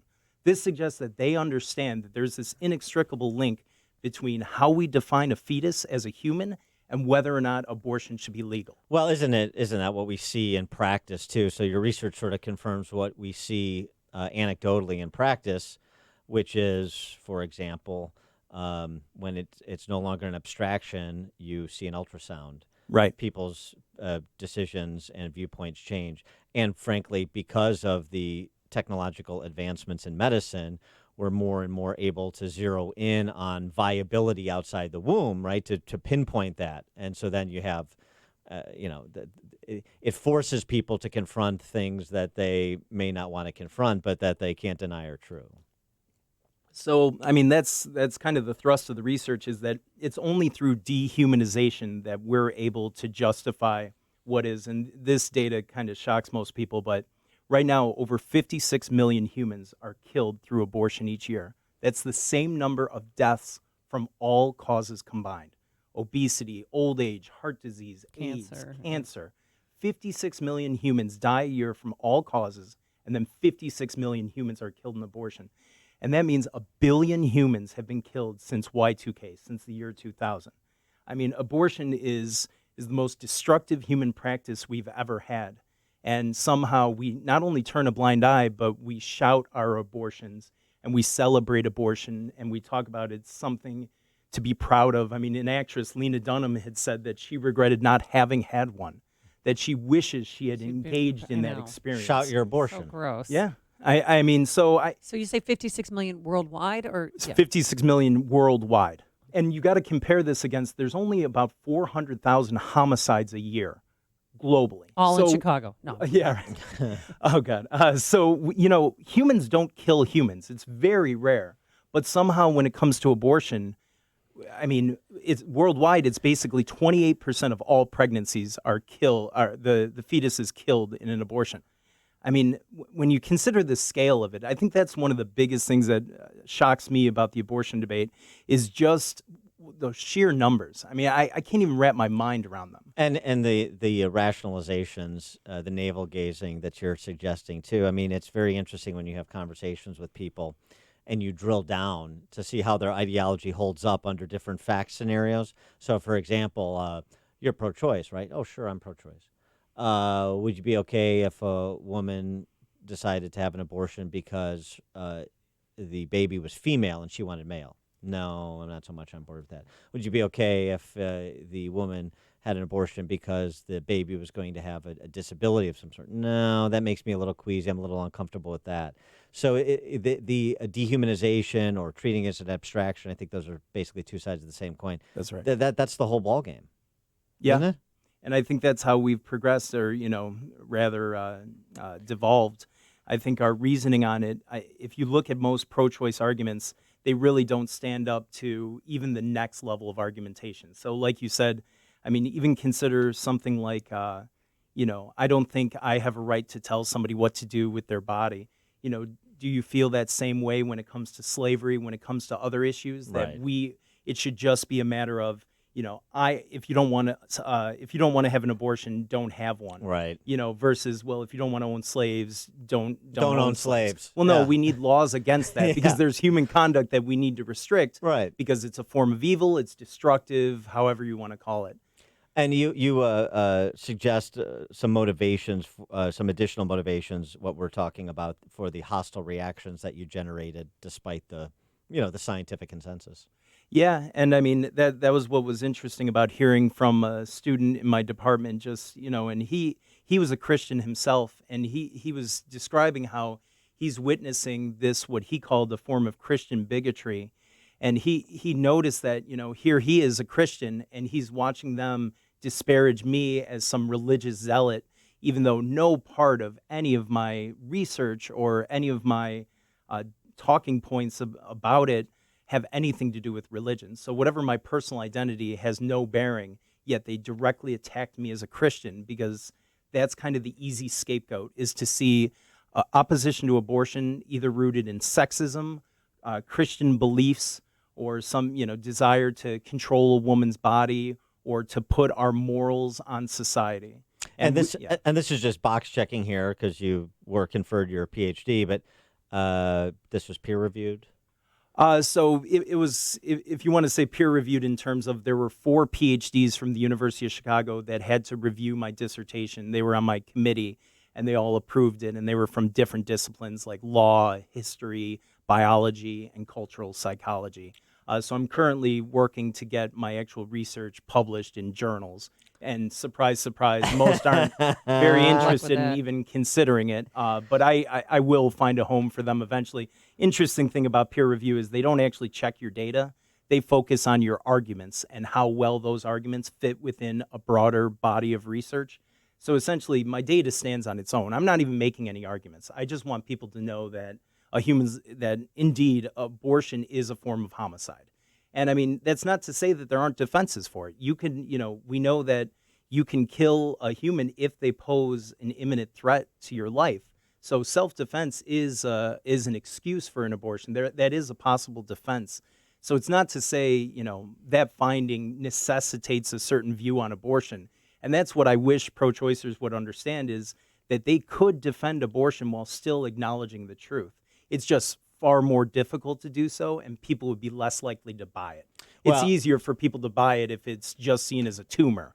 Yes, and it's fortunate that there are outlets like Quillette that will publish this. Would probably get you more notoriety and attention and prompt more discussions than any academic journal. So that's the good news. I mean, it is interesting that 3,000 people in a week downloaded my dissertation, which, I mean, that's like practically unheard of. So at the end of the day, it's really just about disseminating that information and educating people. My biggest thing is I want to counteract this notion that so many are dehumanizing humans. I mean, that's the most evil thing you could do in every other context, right? That was what was used to propagate slavery for centuries and millennia. That was what was used in the Holocaust. I mean, dehumanization is probably our worst instinct as humans. And somehow that is part and parcel of the abortion debate in 2019. He is Stephen Jacobs, University of Chicago, PhD in Northwestern Law, JD. Stephen, thanks so much for joining us. Appreciate it. Thank you for your time. Before you see it on TV, share it on Facebook, or read about it in the paper, hear it here first. This is Chicago's Morning Answer on AM 560. The Answer. This is David Davenport of the Hoover Institution for Townhall.com. Conservatives' message was individual liberty and limited government, but it's been narrowed to a defense of capitalism and free markets. This message is a dead end for younger voters especially. Young people view both government and markets with suspicion, but they think government is fairer. Having lived through 2008, facing student debt, wage stagnation, lower-paying jobs, they dislike the harshness of markets. A 2017 Pew poll found that 57% of younger Americans want a, quote, bigger government with more services, which is what liberals offer. There's a larger point to conservatism than just free markets and capitalism. Young people love individualism and resent being told they have to wear helmets and pads through life. They can still be reached with a message of individual liberty and limited government, which is where conservatives need to begin. I'm David Davenport. Religious liberty is under attack. Alliance Defending Freedom is on the front lines of defense. Click on the banner at townhallreview.com. Want your home's furnace to stay safe and reliable? And want to prevent any potential problems before they happen? At your local 1 Hour Heating and Air Conditioning, we recommend an annual furnace inspection and tune-up. Right now, get big savings on a furnace tune-up. Call 855-1-HOUR. Because not taking care of your furnace, that's just cold. Your comfort is just a call away. Call 1 Hour. Terms and conditions may apply. Call for details. Independently owned and operated. Licensed in the respective state or county. Balance of Nature. Changing the world, one life at a time. And balance of nature for my energy and everything. it does make it much easier for me. I love it. I really, I tell everybody about it. And I love when they have the shows when the doctor speaks and all. So it really it lifts your spirits too, knowing that there's somebody out there that really wants to help you and has come up with something this good. So I'm happy. Experience the Balance of Nature difference for yourself. Balance of Nature is now offering a 35% discount and free shipping on your first preferred order of Balance of Nature. This offer may end at any time, so don't wait to start Dr. Howard's Health Challenge. Call 800-2468-751 or go to balanceofnature.com and use discount code CHICAGO. Individual rates, coverage offerings, and savings may vary, subject to terms and conditions. If you run a small business, saving up to 30% on your workers' comp insurance is a big deal. That's why you need to check your rate at piinsurance.com. Pi Insurance makes workers' comp a no-brainer with an easy online experience and outstanding service. At Pi, we protect your business and your employees and could save you up to 30%. Check out your rate online today and see how much you can save at piinsurance.com. That's pieinsurance.com. Impact Mortgage Corp. DBA Cash Call Mortgage. NMLS 128231. Equal housing lender. Not licensed in all states, including New York. Offer not available in Washington. Call 855-657-9910 for licensing terms and restrictions. Attention homeowners! Dreaming about that home improvement project? With a strong housing market, chances are your home's value has gone up. And with a 15-year fixed interest rate of just 2.99% with a 3.202% APR, a cash-out refinance from Cash Call Mortgage could lower your interest rate and give you the cash you need for those home improvements. At Cash Call Mortgage, we're a direct lender and we can close your refi in as fast as 20 days with no upfront deposit. If you qualify, we'll even pay your closing cost. Whether it's for home improvements, getting rid of debt, or just putting away extra money for that inevitable rainy day, Cash Call Mortgage could mean achieving two great financial moves with just one call. The cash you need now and a lower interest rate. For a free quote to see if you qualify, call Cash Call Mortgage at 800-990-6947. That's 800-990-6947. 800-990-6947. It's news, opinion, insight. It's AM 560, The Answer. WIND, Chicago. It's a lynching. I'm Dave Anthony, Fox News. That's what President Trump just called the impeachment inquiry. Also writing someday, a Republican-led House can impeach a Democratic president without due process or fairness or any legal rights. Well, this hour, Democrats will question their next witness. Fox's John Decker live at the White House. William Taylor, the former U.S. ambassador to Ukraine, who called it crazy that the Trump administration would condition the release of security assistance to Ukraine on opening an investigation into Democrats, set to testify today behind closed doors in the House impeachment inquiry. Lawmakers on the three House committees investigating the Ukraine policy are expected to ask Taylor, a career diplomat, about military aid and the role of the president's personal attorney, Rudy Giuliani, in Ukraine policy. Democrats allege the president may have abused the power of his office by asking Ukraine's president to investigate Joe Biden and his son, Hunter. Dave? John, hours before a U.S. brokered ceasefire with Turkey ends in Syria, Russia's President Putin met with Turkish leader Erdogan. Russian troops have moved in to act as a buffer, trying to prevent Turkish forces from battling Syrian regime troops as Turkey goes after Kurdish fighters to root them out of areas along the Syrian border. Former President Jimmy Carter is hospitalized in Georgia again after falling again. The 95-year-old, the longest-living U.S. president, suffered a minor pelvic fracture last night, according to the Carter family. A statement from the Carter Center says the 39th president is in good spirits and looking forward to recovering at home. Fox's Rachel Sutherland. It is Carter's third fall in recent months. Several years ago, he battled and beat brain cancer. We've been a little safer on the roads. The National Highway Traffic Safety Administration says there was more than a 2% drop in deaths on the roads last year, and the decline continues. Fatalities estimated to be down more than 3% the first half of this year. Better crash prevention technology in cars being cited as one reason. America's listening to Fox News. Cloudy skies, some light rain showers, 48 degrees. At 8:02 on AM 560, The Answer. Good morning, I'm Mike Scott. National Weather Service issuing a wind advisory in effect for us until 3 this afternoon. We're following breaking developments this morning in Norway's capital of Oslo. We'll just tell you that police there are reporting an ambulance was stolen by an armed man and ran into a crowd. Police say they're also looking for others who may have been involved when police actually had to open fire to stop that stolen ambulance. News here at home, Chicago public school students are missing a fourth day of classes as teachers remain on strike. Mayor Lightfoot sent a letter to the Chicago Teachers Union yesterday, urging them to stop their walkout while contract negotiations continue. Later in the day, CTU President Jesse Sharkey said he was disappointed with the letter. The mayor has said that she was willing to put in writing a series of promises, but apparently her pen ran out of ink halfway through her homework assignment. It's only half finished, and as teachers, that's an F. In other news we're following, a 17-year-old boy is dead, a man in critical condition following a shooting on Chicago's southwest side in the 7900 block of South Loomis. Police are questioning a person of interest after a woman was stabbed in Lake County while walking with her child through the Grant Woods Forest Preserve in Ingleside.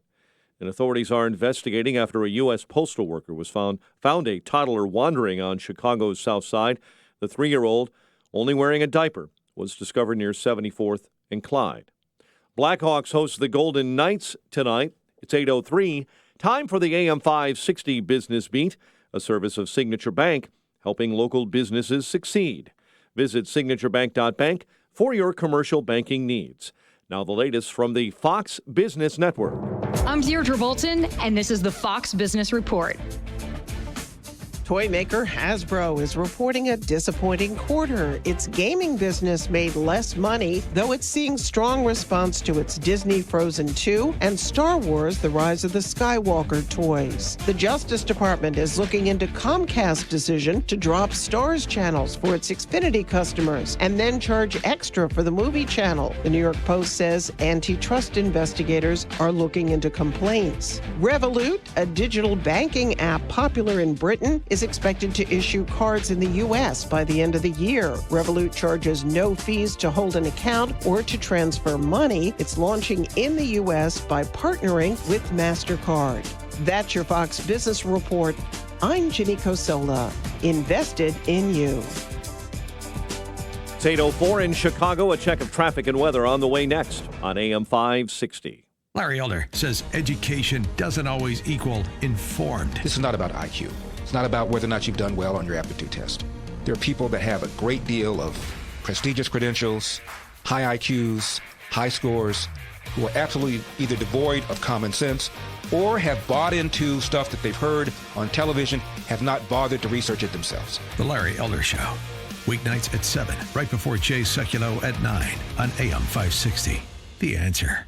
If you have pain, I hope you listen up. Hi, it's Mike Gallagher. You don't need to live in pain. Let me repeat that. You do not have to live in pain. Chronic pain is the worst, whether it's from an accident or pain that just develops. Chicagoland, you're in luck. Dr. Ken Candido is one of the nation's most respected and successful pain doctors. He's been voted one of Chicago's best pain doctors several times. Bottom line, he's the pain doctor you need. Dr. Candido of Chicago Anesthesia and Pain Specialists will help you get off pain medication and all of the side effects. How? By finding the source of your chronic pain and fixing it. This is Ken Candido of Chicago Anesthesia Pain Specialists. Let's make you pain-free. Call Dr. Ken Candido and make an appointment with a cutting-edge, respected, and successful pain physician. Go to mypainchicago.com. That's mypainchicago.com. Thousands have been helped with their chronic pain, and you could be the next one. Get the phone number and all the info you need at mypainchicago.com. That's mypainchicago.com. When you fire up a John Deere 1 Series tractor, you can tackle the job without wrestling the attachments. Hook up everything from a front loader to a drive-over mower deck in no time. So you can haul gravel, cut grass, or do any job in between. Because when things just click, work just gets done. And now get a 1 Series for just $99 a month at your nearest participating John Deere dealer. Nothing runs like a Deere. Run with us. Search John Deere 1 Series for more. 0% annual percentage rate. For additional cost information, please call toll-free 855-633-2315. When it comes to keeping your small business's valuable information safe, Dell Small Business Technology Advisors can recommend tailored security solutions like servers, storage, networking. Plus, right now, get up to 45% off select business computers with Intel Core processors. Running your own small business is a big challenge, but with the right partner, it's a lot easier. To speak with an advisor today, call 877-BUY-DELL. That's 877-BUY-DELL.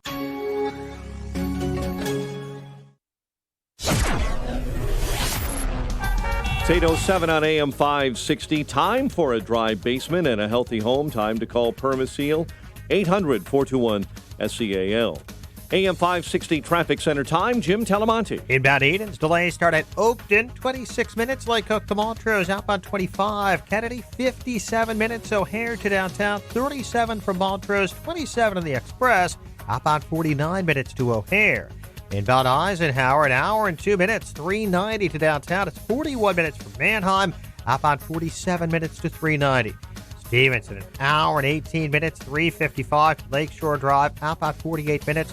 Ryan, 35 minutes, 95th to downtown. I-57, 40 minutes, I-80 to the merge. Got a crash at Sibley in the two left lanes. Issue 4, 34 minutes from 80-94. Northbound Tri-State, heavy 95th to 31st, and from the Reagan Tollway to Lawrence. That's traffic. I'm Jim Talamonte. On AM 560, The Answer. Chicago's Morning Answer continues next in our 1-hour heating and air conditioning weather center. Morning shower in spots, otherwise cloudy, windy, and colder today, high 51. Currently, we have 48. Next news at 8:30. Chicago's Morning Answer with Dan and Amy continues next on AM 560, The Answer. Make sure to check out the Income Store live video stream of today's show right now at 560theanswer.com. This is Chicago's Morning Answer with Dan Proft and Amy Jacobson on AM 560, The Answer.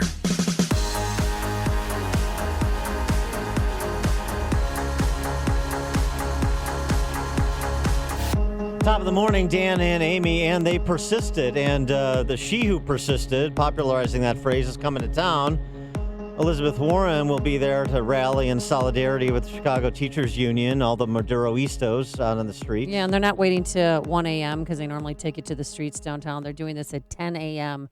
at a West Side school that they haven't released the name. I don't know. Sure. Then they'll knock off for lunch about 11:45 and call it a go day. and get some bubblies. Yeah. Because please, teachers, keep Facebooking pictures of you drinking in the afternoon. That makes me feel real good as a volunteer coach when I'm out there taking care of the kids and you're getting hammered. Well, Lightfoot sent a letter saying, the typical thing that management would do. Let's just return to work and we'll continue negotiating and hammer out a deal. Obviously, CTU is not going to deleverage. That was sort of a silly story, and this is just a continuation of the Groundhog Day from 2012. Same thing. The only difference from 7 years ago is the schools, like the cities, just in a worse financial position.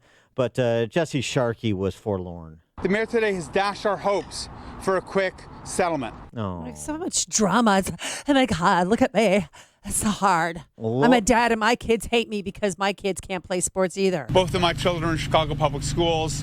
My oldest one had a tournament this weekend and still isn't really talking to me. Not that I'm home, but this is hard for everyone here. Well, then do something about it and get back to school.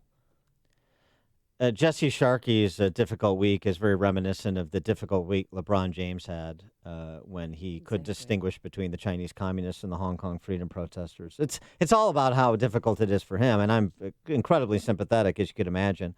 Lori the Lightfoot, a little bit less so. She finds it a little annoying that CTU continues to raise new issues in the negotiating process. The union continues to raise many more issues, large and small, from more pay to more demands for free vision and dental care to affordable housing policies.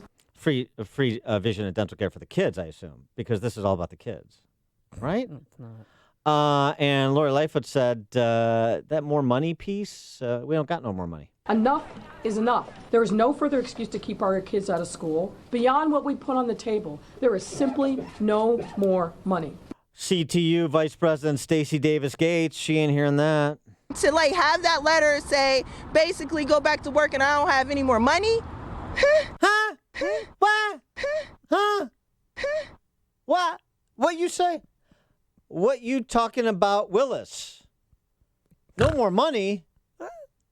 They want Stacey Davis Gates, the junk rating for the school system may have been an indicator.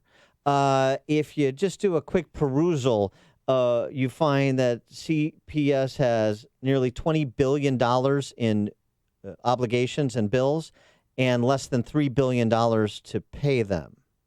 That's what she means by no more money. And By the way, property tax is up 50% real terms in the city over the last 20 years. Enrollment down and declining. One thing they did agree on, the Board of Education put in writing yesterday that there will be a social worker or nurse at every school within the next 5 years. Great. But I think within the next 5 years, there's going to be such a lack of enrollment that some of these schools are going to be closing. They should already be closed, actually. Many of them should be. Many of them should be. They got freshman classes that are a fraction of suburban schools that have similar income demographics and vastly outperform CPS. Systemic failure. We looked at 24 low-income schools in the suburbs to compare them with CPS. So, for example, Thornton 215 in the south suburbs. Compare the dropout rate. Since somebody takes the 85% of CPS students free or reduced school lunch, low income, 97% of Thornton fractional 215 students, low income. CPS's dropout rate is 10 times that of Thornton 215. And we can go on down the list.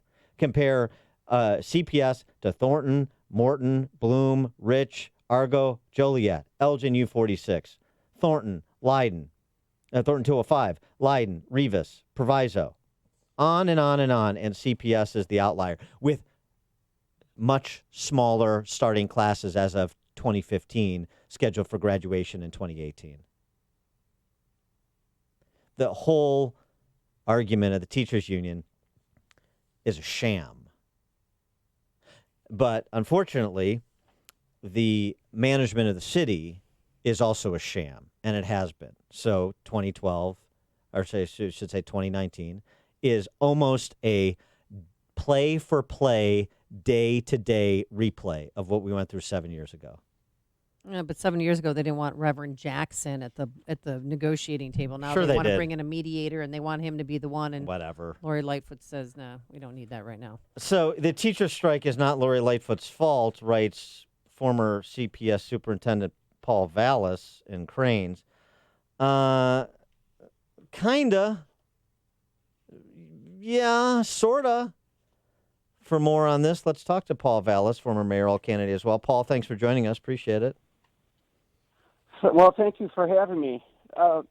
Also let me point out that there's been studies that have been done that have compared the performance of low-income minority children in Chicago public schools vis-a-vis, and I'm talking about just not looking at one or two or half a dozen suburban districts, but has looked at the performance vis-a-vis minority students in other districts, even more affluent districts, and they found the test scores to be comparable, and in some cases better. So I just want to point that out. Yeah. That said and done, it isn't her fault. I mean, she's offering them literally, what the union management selected arbitrator recommended, with all sorts of expanded benefits. So in effect, teachers would get a pay raise of, on the average, 24% over the next 5 years, the length of a contract. And average teacher salaries within 5 years would be $100,000. I know. And as you pointed out, look how many teachers they have. They have, 25,000 teachers and 300,000 students in the non-charter traditional public schools. So I submit to you that if there's a staffing problem, it might be the way the staffing is being allocated and the teachers are being utilized. So at the end of the day, it isn't her problem. I mean, she's offered them a generous proposal, but they're going for, they're going for everything. And that's her problem. Parading, that's why. Parading candidates in here.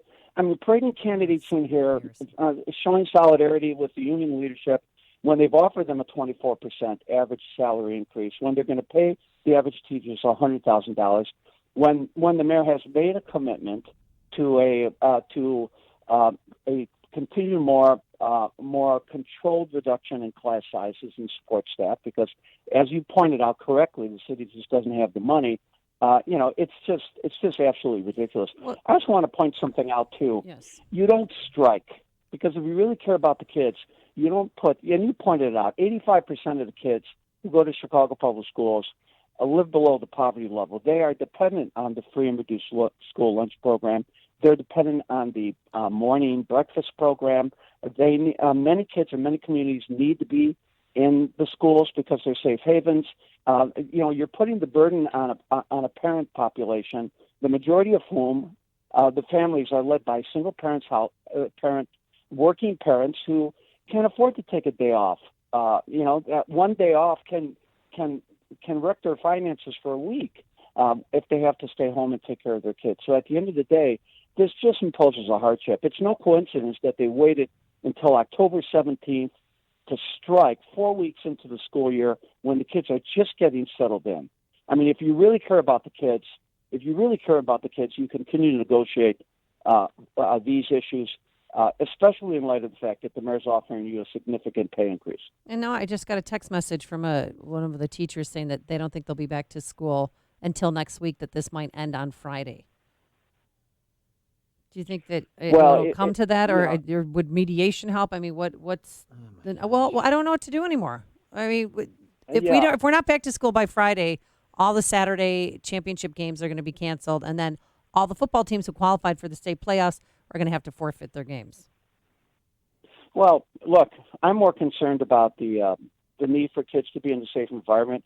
I'm more concerned about the loss of instructional time, or the fact that once you're into it takes you sometimes teachers 3 to 4 weeks to get, obviously the class is settled down and focused and to get into a routine, and now they're going to have to start all over again. So you don't lose. Yeah.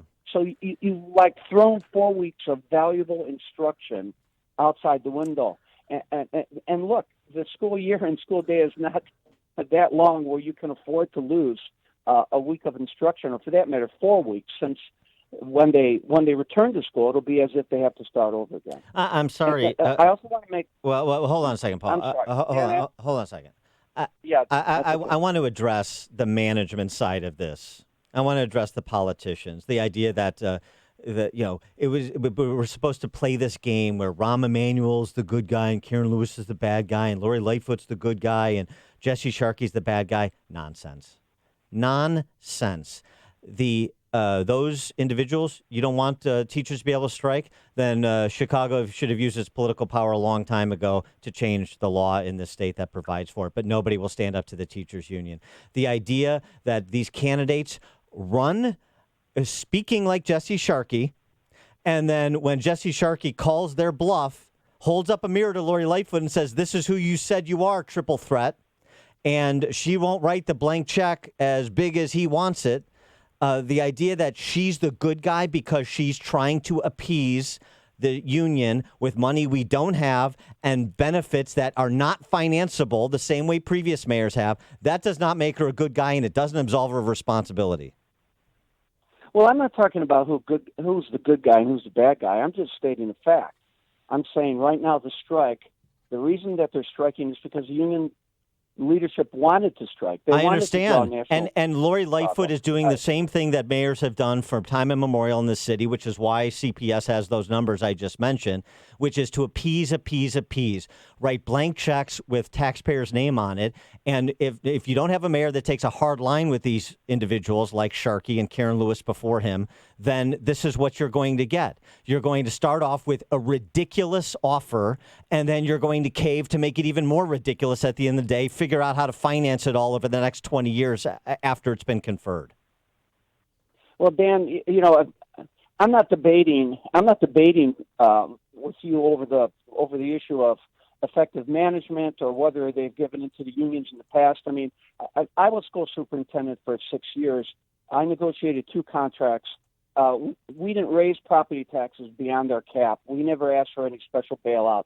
We have fully funded pensions. We left the district with $1 billion in cash balances, and there was labor peace, and we had 76,000 more kids in the district then than we have now. In fact, we grew the district by 30,000. So the bottom line is, we can have a much longer debate on how we got here. The mere fact is, they should not be striking. They should be back in the classroom, and for them to hold out or to say that, things are broken down and they're losing faith, and it's just ridiculous. There was no reason for the strike in the first place, particularly when the mayor, and you can debate whether the mayor should have even embraced the arbitrator's decision. Yes. But at the end of the day, there's no business. They had no business striking in the first place, and they should not be continuing to strike now, because all they're doing is hurting the poor kids. And you know what they're also doing? They're driving more kids away from the system. because when you strike and when you have uncertainty and unpredictability, the enrollment declines and you lose money, so you create this financial death spiral. So we can have a longer debate on the politics of school reform in Chicago. Well, that's what it but is. at the end of the day, yeah, that's what it is. If you ran for Lori Lightfoot's seat, if you were in her seat right now, or you were in her seat before the strike was affected, or frankly in Janice Jackson's seat as superintendent, what would you be saying? What would you be doing? Well, first of all, when I negotiated my contracts, I always did a projection on what revenues would be available. And I always early on said, this is how much we can spend, and this is how we're going to spend it. So my offers were always consistent with the long-term financial plan. And secondly, I would have quite frankly told the union that if we don't have a contract by the start of the school year, I'm not going to negotiate during the school year. Yep. So that would have been my deadline. There you go. That would have been perfect. But again, that's not the issue right now. The issue right now is they need to be in the classroom, and it's the leadership. It's the leadership that's decided to walk out and to stay out. And all you're doing is hurting kids. And ultimately, you're going to hurt the district's finances over the long run because you're losing state aid. State aid is based on your enrollment and based on your average daily attendance. Yeah. And students are going to leave. They're going to leave the district. It's going to continue to lose students, and it's going to continue to lose money. So that financial death spiral is going to continue. So can you be the mediator here? Can you, instead of Reverend Jackson, can you insert yourself, please, and go down there and ladies and gentlemen, Paul Vallis, I'm here. Yeah, just commentary. You have the con, Paul Vallis. Yes. You're laughing, but anyway. we need help. Thanks for the workout this morning, by the way. Oh, yeah. Paul Vallis, thanks so much for joining us. Appreciate it. And thanks for having me. Bye-bye. Yeah, always a pleasure. And he joined us on our turnkey.pro answer line. It's like a hot, steaming cup of information to start your day. It's Chicago's Morning Answer on AM 560. The Answer. Message and data rates may apply. Guys, got hair loss? I know what you're thinking. Should I shave my head? Comb it over? Wear a hat? Just stop. This isn't 1970. Keep your hair and your confidence because Bosley, America's #1 hair restoration expert, can give you your real, natural-looking hair back permanently. They're giving away an absolutely free information kit and a free gift card to everyone who texts MORE to 85850. Dude, you don't have to look like your dad because this isn't your dad's hair loss treatment. People all over the country trust Bosley because they use the latest technology to give you your real hair back. You wash it. You cut it. It's your own real, naturally growing hair. And the best part, Bosley's permanent solution is protected by the Bosley Guarantee. Let them show you for free how awesome your hair could look with an absolutely free information kit and a gift card for $250 off. Text MORE to 85850. That's MORE to 85850. Hey, our listeners helped build MyPillow into the amazing company it is today. And now Mike Lindell, the inventor and CEO of MyPillow, is paying it forward, giving it back to the listeners. You can get deep discounts on all MyPillow products by going to MyPillow.com and clicking on the new radio listener specials box. I love the MyPillow. I can't sleep without it. I love the Go Anywhere MyPillow. The pet beds, the Giza cotton sheets are the best. Don't waste your hard-earned money going to a department store buying Egyptian cotton. Get those Giza cotton sheets. And right now they're 30% off. They come in all shapes, sizes, and colors. So go to MyPillow.com, and when you check out, put Amy, A-M-Y, in that promo code, and voila, 30% off. MyPillow.com, promo code Amy, or call 800-489-0201. That's 800-489-0201, and tell them Amy sent you. Hey, everyone. Ken here. For 2 years now, you've heard Carrie and I use metaphors to test to see if you think your home or your business could use a revenue shot in the backside. Today, because of our new website, I can be a little bit more direct. Income Store has 2 doors. If you have more time than money, you're going to live under door number 1. You're going to see over 400 digital assets, 5 to 20 minutes apiece, that'll teach you how to manage numbers and lead people, or show you 6 growth tips you've never heard of. All of this so you can start growing your home or your business revenue literally immediately. If you have more money than time, door number 2 is going to be for you. You can view some of our managed services, look for more done-for-you packages.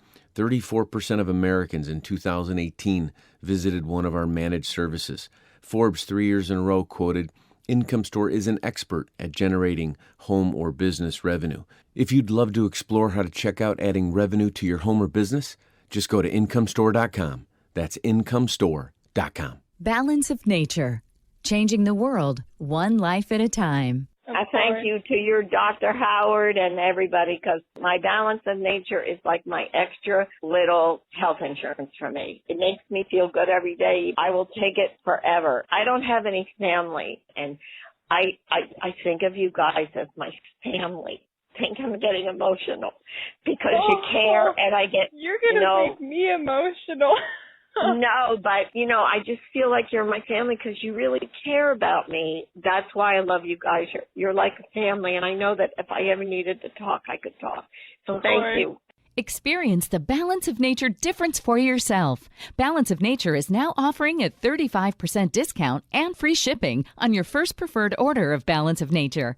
This offer may end at any time. Call 800-2468-751 or go to balanceofnature.com and use discount code Chicago. AM 560. The Answer. This is 60 Seconds of Sanity with Dan Proft. The timer starts now. I'm conferring myself extra rebuttal time to Paul Vallis because I can. Lori Lightfoot's fiscal pyromania. Lori Lightfoot was elected mayor of Chicago in April to much national fanfare as a triumph of identity politics. She termed herself a triple threat because she's black, gay, and female. 6 months in and Chicago's second teacher strike in 7 years, Lightfoot has discovered math doesn't care about her intersectionality, and neither does the Chicago Teachers Union. Chicago teachers, already the highest paid in the nation, adjusted for cost of living, rejected a 16% pay increase over 5 years that would bring the average teacher salary to nearly $100,000. That doesn't include the net present value pension of more than $2 million guaranteed, for which teachers contribute only 2% of their salaries. The Chicago public school system currently has nearly $20 billion in bills and less than $3 billion to pay them. Chicago politicians and public sector union bosses of every race, creed, and orientation, but the same party affiliation, have done a torch job on city finances that rivals what the fire did to the city physically in 1871. Lightfoot is just the latest pyromaniac. And that was 60 Seconds of Sanity. And now what do we have? 60 seconds. Total madness. This is 60 Seconds of Crazy. So when the strike... With Amy J. Oh, sorry. Yeah. The cat, the meow is key. Yes. Gotta get the meow in. So when when the strike started, I got a stern email and I got a phone call saying, Jacobson, don't you dare use those gyms at Amundsen. Don't bring your middle schoolers in here. Don't bring the team in here. Well, guess what I did? I took 32 volleyballs and I'm holding practice at an off-site location. Okay? Undisclosed location. 4 hours. We've had scrimmages. We've practiced 3 days. Now we're practicing again today. So don't tell me what to do. And what I'm going to tell the girls today, they don't deserve this. They really don't. They deserve so much more. And if we don't settle this by Friday, their season's over. All that hard work since August 9th goes down the drain. Maybe give them some books, too, while you're at it. So their high school experience just isn't about sports. Okay. Or grade school experience, for that matter. Thank you. Yeah.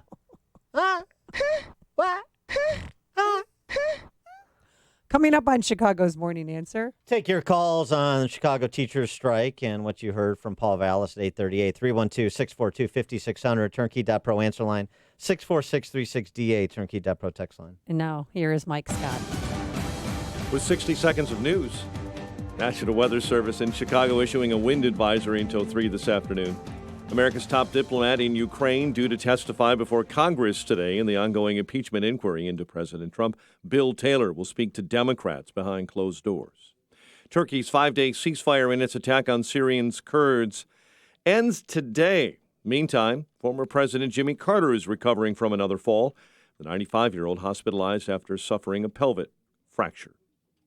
Chicago public school students are missing a 4th day of classes as teachers do remain on strike. A 17-year-old boy is dead, a man in critical condition, following a shooting on Chicago's southwest side. Happened in the 7900 block of South Loomis Avenue.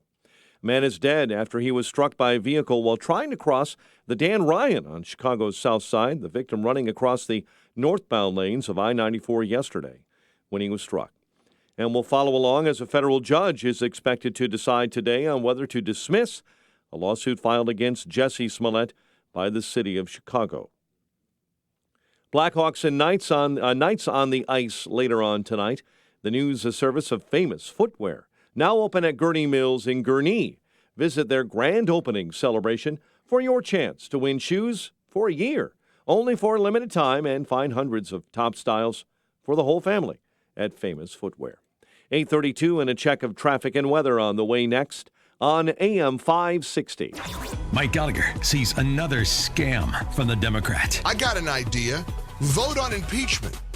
Get it underway. Vote. And without a vote, nobody from the White House, the State Department, or the Trump administration should be testifying before this kangaroo court. The president is right. It's a scam. The Mike Gallagher Show. Weekdays at 9, right before Dennis Prager at 11 on AM 560. The Answer. DS Arms is the factory direct outlet for all major brands of firearms and accessories. And for over 3 decades, they've manufactured custom rifles used by police, military, and you. Purchase your rifle factory direct and support American manufacturing and jobs. DS Arms also has the automatic knives, mags, and optics, plus every accessory you'll need. DS Arms is in Lake Barrington off Route 14 and Pepper Road. DS Arms is much more than a gun store. Visit dsarms.com or call 847-277-7260. That's dsarms.com. Hey there, beer lovers. Let your freedom be heard. And be sure to spread the good word. If you love freedom, patriotism, and the craft beer revolution, then Gun Craft Beer is the brew for you. You can purchase Gun Craft Beer all over Chicagoland. For a list of locations, visit guncraftbeer.com. And be sure to follow Gun Craft Beer on Facebook and Instagram. So salute the red, white, and brew by enjoying the freedom you can taste with Gun Craft Beer. Balance of nature. Changing the world, one life at a time. I thank you to your Dr. Howard and everybody, because my balance of nature is like my extra little health insurance for me. It makes me feel good every day. I will take it forever. I don't have any family, and I think of you guys as my family. I think I'm getting emotional because you care, and I get, You're going to make me emotional. No, but, I just feel like you're my family because you really care about me. That's why I love you guys. You're like a family, and I know that if I ever needed to talk, I could talk. So thank you. Experience the Balance of Nature difference for yourself. Balance of Nature is now offering a 35% discount and free shipping on your first preferred order of Balance of Nature. This offer may end at any time. Call 800-2468-751 or go to balanceofnature.com and use discount code Chicago. A lost dog, not a lost cause.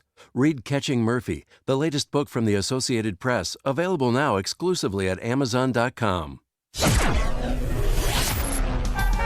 8:35 AM 560 Traffic Center time with Jim Talamonte. Kennedy inbound delay start at Canfield. It's an hour from O'Hare to downtown, 38 minutes from Montrose, 25 on the Express. Eden's 25 minutes, Lake Cook to the Kennedy. Eisenhower, an hour and 5 minutes, 390 to downtown, 43 minutes from Manheim. Outbound now an hour and 5 minutes to 390. Oh, my Lord. Stevenson runs an hour and 18 minutes, 355 to Lakeshore Drive. Why 35 minutes, 95th to downtown. Delays on southbound Lakeshore Drive from Lawrence to North Avenue. Northbound from the Stevenson to Jackson. Northbound Tri-State is bottled up 95th to 31st. And from the Reagan Tollway to Lawrence, southbound jammed Washington Deerfield Road. The Adams Tollway to the Bensonville Bridge. The other tollways are still heavy. It's traffic. I'm Jim Talamonte. On AM 560, The Answer. Chicago's Morning Answer continues next. Your official Chicagoland weather forecast from the 1 Hour Heating and Air Conditioning Weather Center. We're seeing a morning shower in several spots across the area, northwest Indiana as well. We should remain cloudy over most of the day, windy and cooler, with a high of 51, clear, and 38 overnight, and winds should subside. It's 48 right now. Next news coming up at 9. Chicago's Morning Answer with Dan and Amy continues next on AM 560, The Answer. Make sure to check out the Income Store live video stream of today's show right now at 560theanswer.com. If you're looking for the latest news, insight into what it means, and the sharpest opinion, there's only one station in Chicago where you can turn, and it's this one. We're AM 560, The Answer. Top of the morning, Dan and Amy. Here's the impasse between Chicago Public Schools and Chicago Teachers Union in 13 seconds or less. Enough is enough. There is no further excuse to keep our kids out of school. Beyond what we put on the table, there is simply no more money. To like have that letter say, basically go back to work and I don't have any more money? That's it. That's the whole conversation. All this other stuff is just noise, loud noises. As H.L. Mencken said, when somebody tells you it's not about the money, what they're really telling you is it's about the money. And now we've got this clown show coming. I mean, Elizabeth Warren, I know she's, leading in the polls in some parts, but now she's coming in town to further, feed the drama of it all. She'll be at a West Side school at 10 a.m. to unite with people. Do you think she'll talk about how her pregnancy got her fired when she was a public school teacher? I hope so. That'll have crying in the aisles. Here's the other thing I wonder. When is Nicolas Maduro going to come to town to rally with the Chicago Teachers Union? Ann in Chicago, you're on Chicago's Morning Answer. Yeah, thanks for taking my hi, call. Ann. Dan, Yeah. I wanted to ask you about that 3-year-old toddler. Yeah. Can you do something for him? And if on 3-year-old the air toddler or was something found like that to find his parents? Thanks for the call, Ann. I'm not familiar with the 3-year-old There's a toddler. 3-year-old I that know was it's not found wandering mine. around yesterday. A postal worker found him, Uh-huh. and he was half clothed. He has no shoes on, What's no sad. pants, and they're looking for his parents. And I blame the Chicago teacher strike on this. Maybe- He probably would have been in school. Maybe that at 3 years old. Well, maybe like pre-K. Boy, really reaching. Yes, thank you. Thank you, She Stacey wants you Davis to Gates. maybe adopt the little boy. I think maybe, it's not time to look for the parents. Maybe it's time to look for alternative family Housing, yes. environment. Especially since it's been almost 24 hours. A lot of people want to adopt out there. I know this has somehow fallen out of favor or recognition, but there are a lot of families that would like to adopt kids who are otherwise in foster care or bad home situations. Bill on 94. Hey, Bill, you're on Chicago's Morning Answer. Hey, Dan. My question is, why is it I'm coming in from the suburbs on 94? On every overpass. Go back. Coming in, Go back. Turn around. I'm sorry. I know it's just crazy, but every overpass is full of parents, not only teachers, but parents with signs saying supporting the teachers. Yeah. Why are the parents not putting pressure on these teachers to go back to class? Why are they not getting on television and radio and being able to express themselves? This is absolutely Because there's a insanity. fear out there. Do you know my secret conversations? Several secret conversations with people, parents who have called me and said, I don't know about you, but I'm not supporting this at all. Not one parent that I have met is standing behind the teachers. Really? They got what they wanted. They got their raise. If you made $72,000, now you're going to make $98,000 by the time the contract's over. What? The parents are siding with the teachers. They always side with the teachers. No, they're scared that the teachers there will be retribution on their child if they stand up and say Whatever, how they really feel. Whatever the reason is, they're with the teachers. Because if you're not standing against them, then you're with them. They're with the teachers. Yes, that fear of reprisal for your kid is a cop-out that's used, and that's what it is, a cop-out. I'm sorry. Additionally, and there's ignorance too. There's like, oh, well, that's my kid's teacher, so I like my kid's teacher, and so my kid's teacher is, serving my kid well, and so I want to stand with the teacher regardless of the underlying merit of the position taken by the Chicago Teachers Union. It's personalized. So you just look at the teacher that you like that teaches your kid, and you align with that teacher. I understand that. That's fine. But it's still an ignorant position. And you need to make the basis, you need to know what's going on, understand it, and need to make a judgment call based on the merits of what's happening in that system. Because, by the way, we just know from the data, that system is underserving, mal-educating the overwhelming majority of the 300,000 kids in non-magnet selective enrollment schools. That's not news, because it's been happening for generations. Dan on the South Side, CPS teacher. Hello? Hey, Dan, you're on. Hey, how are you guys doing? Good morning. Good. Good morning. You're doing a fantastic job. I've even sent you guys emails praising you. I am a proud teacher. I'm very disgusted union member. Okay. As I was telling your screener, on Wednesday we had a meeting in my school, okay? Out of 70 staff members, we asked, who's read the contract? My hand went up, 3 other teachers' hands went up. I was one of the 6% who voted against this strike. So out of 70 people, 3 or 4 of us had read the contract. They all voted to strike. They had no idea what they're striking for. Kudos on having Paul Vallis on. This is my 26th year teaching. He is far and above the only decent superintendent we've ever had. And I shouldn't say that about Janice Jackson. I'll give her some time to see what she does. But we've had so many bozos from, Duncan to Brizard to, it goes on and on. Yeah. But this strike, you guys are nailing it. Please keep it up. It's disgusting how the CTU is spinning this, how they lie about the numbers repeatedly. And it's all out there to read. If people would just open their eyes and read, they would see what a fallacy this strike is. Dan, thank you so much for the you. call. Oh my Tell your colleagues to do what they tell their students to do. Read. Their homework. Yeah. Do your homework. It's real simple. And Janet Jackson, I'd respect her a lot more. She'd like Janice, sorry. Janet Jackson is Rhythm Nation. Janice Jackson is CPS superintendent. Sorry. If she would let parent volunteers and CPS employees who aren't part of the union let us continue coaching and play our games, because there's about 80% of us who want to go. Like, let's go. Let's get this done. Trixie in Sheboygan, Wisconsin. Hey, actually, this is for Amy. Amy, Yes. you and I have a mutual friend in the school nurse at Blaine. Yes. Are you aware she's gone with this new contract? She's out of there. Because she's not a union member, she's a contract employee. And what they want, when they want a nurse in every school, they want a union, dues-paying union nurse in every school. So she's without a job when this contract comes through. She will be phased out. And you and I both know how involved she is with the students, how much she coaches things. She knows every kid in that building and what they need, be they diabetic or whatever. And so if this is for the kids, I don't know. I don't see how that works at your school. Thanks for the call, Trixie. I didn't realize Blaine's footprint extended to Sheboygan. We're one powerful group. Apparently. Don't mess with the Blue Jays, okay? I understand people need to use a nom de plumes. We prefer Pierre Delecto, though. Pierre Delecto Je sois. from Detroit. How about that? Harry and Wilmette.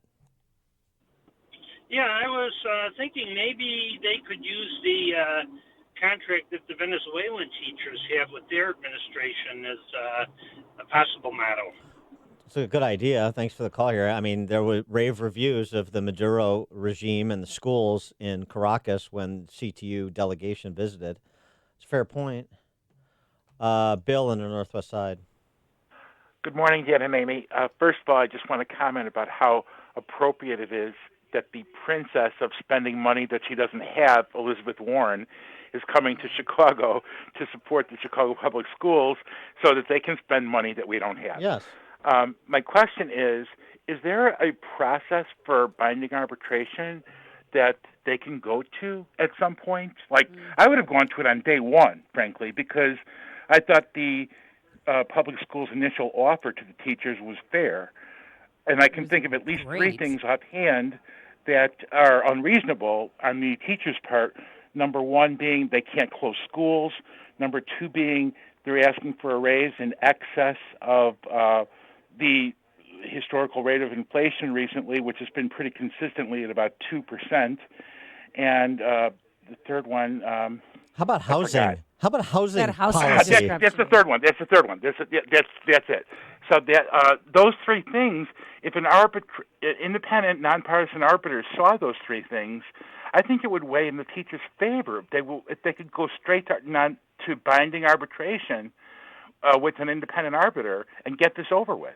Yeah, thanks for the call, Bill. I suspect the city probably doesn't figure they'll fare so well with how those arbitrations usually work with unions, and so perhaps they're reluctant to do that. But I gotta tell you, Elizabeth Warren's visit, though, is only delaying the process because it's just another sideshow. It's just another distraction instead of them sitting at the negotiating table and getting what does sitting at the table do? This is the same thing. Sitting at the table as if something happens. You got 40 apparatchiks at the table representing the teachers union. 40. I mean, yeah. If I was Lori the Lightfoot, I'd yank Jesse Sharkey and that Gates woman, and explain to her how I don't have any money, and we'd that's the starting point. Maybe I just cut through all the nonsense, or force the teachers union hand to publicly admit that they're engaged in nonsense. But this all like competing to see who's like trying to present as most reasonable and most interested in the kids. You know what it comes across as to me, and anybody who it should come across to anybody who's lived in this city for 5 minutes, is a couple of hack politicians doing a pantomime in front of you. Hack politicians. And if you think the mayor, in terms of being a politician, is any different than the public sector union boss, you're wrong. Will and Skokie, you're on Chicago's Morning Answer. Yeah, Dan, with the Janus decision, I thought that you no longer had to join a union to be part of to be work for the government. You don't have to. You don't have to pay fair share, right? You can opt out. Well, I mean, so why don't these guys, dump the union, and eventually you get so many people dumping the union, the only people left there. I love it when I watch them on TV and they're talking to the press, and they're so illiterate.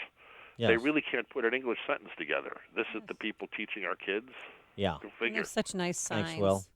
There's one sign that says, Lori Lightfoot, put your foot up your... Well, here's the thing. You can opt out.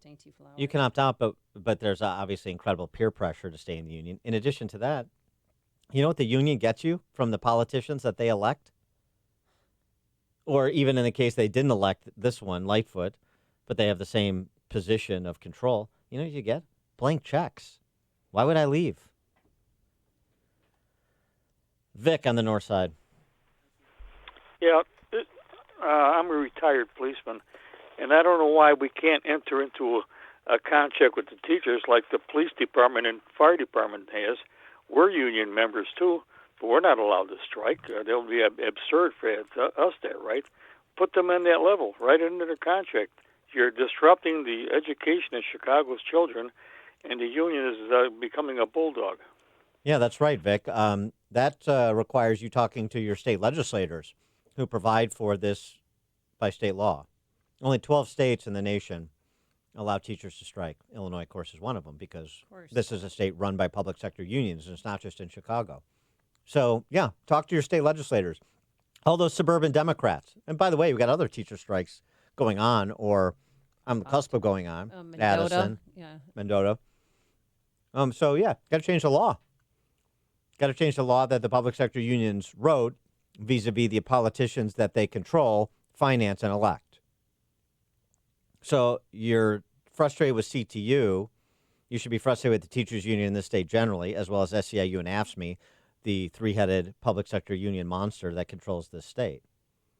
So you want to stop electing toadies for them, then you can get law changes, and you can perhaps have more reasonable outcomes when it comes to time to negotiate a contract. What do you say? James in Westmont. Yeah, he, kind of said the same thing I was going to say. Like, in my private sector union, in my particular union, we're not allowed to strike either because we have a lot of, critical buildings that we take care of, like hospitals and power plants and things like that. So it's always a negotiation. And for somehow, in the private sector, we seem to get things done. I don't know why that is. Yeah, because it's not right. We're held accountable. Well, right. Thanks for the call, James. You're held accountable because it's not all for show. The union isn't on both sides of the table. They are in the public sector. This is my point. If it's electricians or plumbers or operating engineers, whatever, you have management and you have labor. It's a true adversarial negotiation. That's not the case in the public sector. I just financed and sent foot soldiers out to get this jamoke elected. Now we're going to pretend to be negotiating a contract with the jamoke that we just got elected. I decide who management is, and then I pretend to negotiate with management. And by the way, even though CTU didn't back Lori Lightfoot, and way too much is being made of that because who cares? Doesn't matter. Lori Lightfoot took the exact same posture with CTU that Preckwinkle did. What's the difference? Give me the distinctions on education policy, on tax and spend policy. Don in Bloomingdale. You just made my point, Dan. Who's representing the taxpayer on the other side of the table? It's the people that are negotiating with each other benefit by the same pensions and benefits from each other. It's ridiculous. Nobody's representing the taxpayer. Thanks for the call, Don, and nobody will represent the taxpayer until the taxpayer starts to make wiser choices at the ballot box. Is that ever going to come in this state? I don't know. Probably not in my lifetime. Mike in Crown Point. Yeah, I think I'm sort of on the same line of thunder. I mean, you can't be negotiating with people that basically are in your pocket. It's ludicrous. They should abolish all public unions. It's just built-in conflict of interest. But nothing will happen till Atlas shrugs, I'm telling you. Yeah, there you go. All right, nice Rand reference, Mike. And by the way, the idea public sector unions have no place, that was an idea that was championed by FDR, championed by George Meany, the co-founder of the AFL-CIO, and completely lost in the modern context with socialists in charge of places like Chicago and Illinois. You're listening to Chicago's Morning Answer with Dan Proft and Amy Jacobson on AM 560. The Answer. Balance of nature. Changing the world, one life at a time. I am up every day feeding 60 horses, throwing hay, doing all the things I need to do, and I actually have been back in the saddle, and it's been years, I'm telling you, years, since I've been able to do anything with my horses, and I think it's this stuff. I'm telling you, I think it's this stuff. My husband says he has his wife back. You know, it's amazing. So you can tell everybody my story. Experience the Balance of Nature difference for yourself. Balance of Nature is now offering a 35% discount and free shipping on your first preferred order of Balance of Nature. This offer may end at any time, so don't wait to start Dr. Howard's Health Challenge. Call 800-2468-751 or go to balanceofnature.com and use discount code CHICAGO. 1-800-421-SEAL. That is the number to call if you finally want to get rid of water in your basement. If you don't, if you say, oh, it only leaks when it rains, then don't bother calling Permaseal. But you should, because you don't want that mold. You don't want that smell. You don't want your foundation to be affected, because eventually it will over the years. And you can get a free estimate and no haggle pricing and a price assurance guarantee, so you can rest assured that you're getting the best value. Roy Spencer started Permaseal back in 1979, and it's still a local Chicagoland family business doing the right thing and standing behind their work. Your basement is already dry most of the time, but if you want your basement dry all of the time, you know who to call. Permaseal, 800-421-SEAL, 800-421-7325, or go to permaseal.net. The annual enrollment for Medicare is coming soon, so we're here at Health Markets, a free service to help make sure you have the right Medicare plan. Mike, there's a lot going on here. There sure is. Health Markets has invented the Fit Score to instantly compare thousands of Medicare plans from national insurance companies. In minutes, folks can find out if their current plan is the right fit, or if there's another plan that can provide extra coverage and help save money.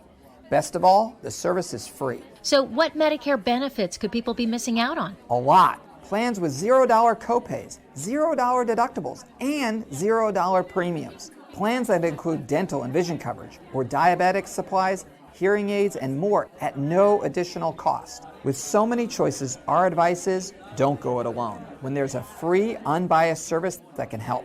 Go to healthmarkets.com or call 800-730-1372. That's 800-730-1372. 800-730-1372.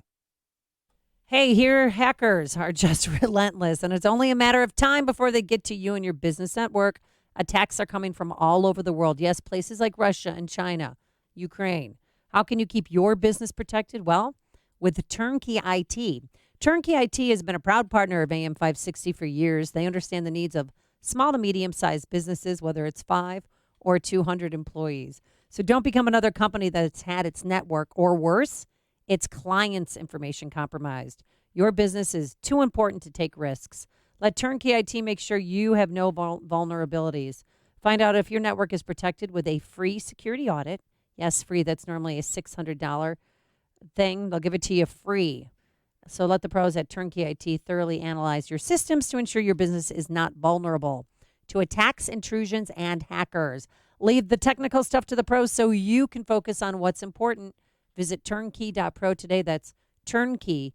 Pro. Hey, if you're missing teeth or even a single tooth, then dental implants are a fantastic way to regain your confidence, your smile, and your dental health. Hey, Sean Hannity here. So what are you waiting for? Find out now if implants are for you. Successful implants don't come from an implant factory. Skill, treatment, installation, those are the main differences for successful lifelong implants. That's why you need to see Dr. Neruzzi at Fox River Periodontics. Dr. Neruzzi is the recommended choice of dentists that don't do implants themselves. You need the experience, the skill, and honesty that over 25 years of dental implants brings, and you're going to be happy with your implant. It's not a mass production procedure because everyone is different. And Dr. Neruzzi wants to talk to you about dental implants today. This is Dr. Neruzzi. I personally guarantee your happiness with your implants. Call Fox River Periodontics at 630-232-7400. They're online at implantsforme.com. Can anyone pose as a minister to enter a medical retirement facility? This is Law and Justice with Jay Sekulow. Calling and representing some people that are from a church. They've been there 2.5 years at this residential manor. Problem is that now, after 2.5 years, they want to fingerprint them. You're talking about the fingerprinting the ministers? Yes. Yes, and the reason they're doing that is because, I saw something about this, is for security. Hospitals and convalescent centers want to make sure that those coming into the facilities, even the chaplains or the clergy, are who they said they are. It's for a security reason. And the government can do that. You don't have a right to go into it. Remember, you don't have a right to go into a hospital as a chaplain. It's a privilege, and that's a security issue that they're doing. And in this day and time, frankly, you can understand it.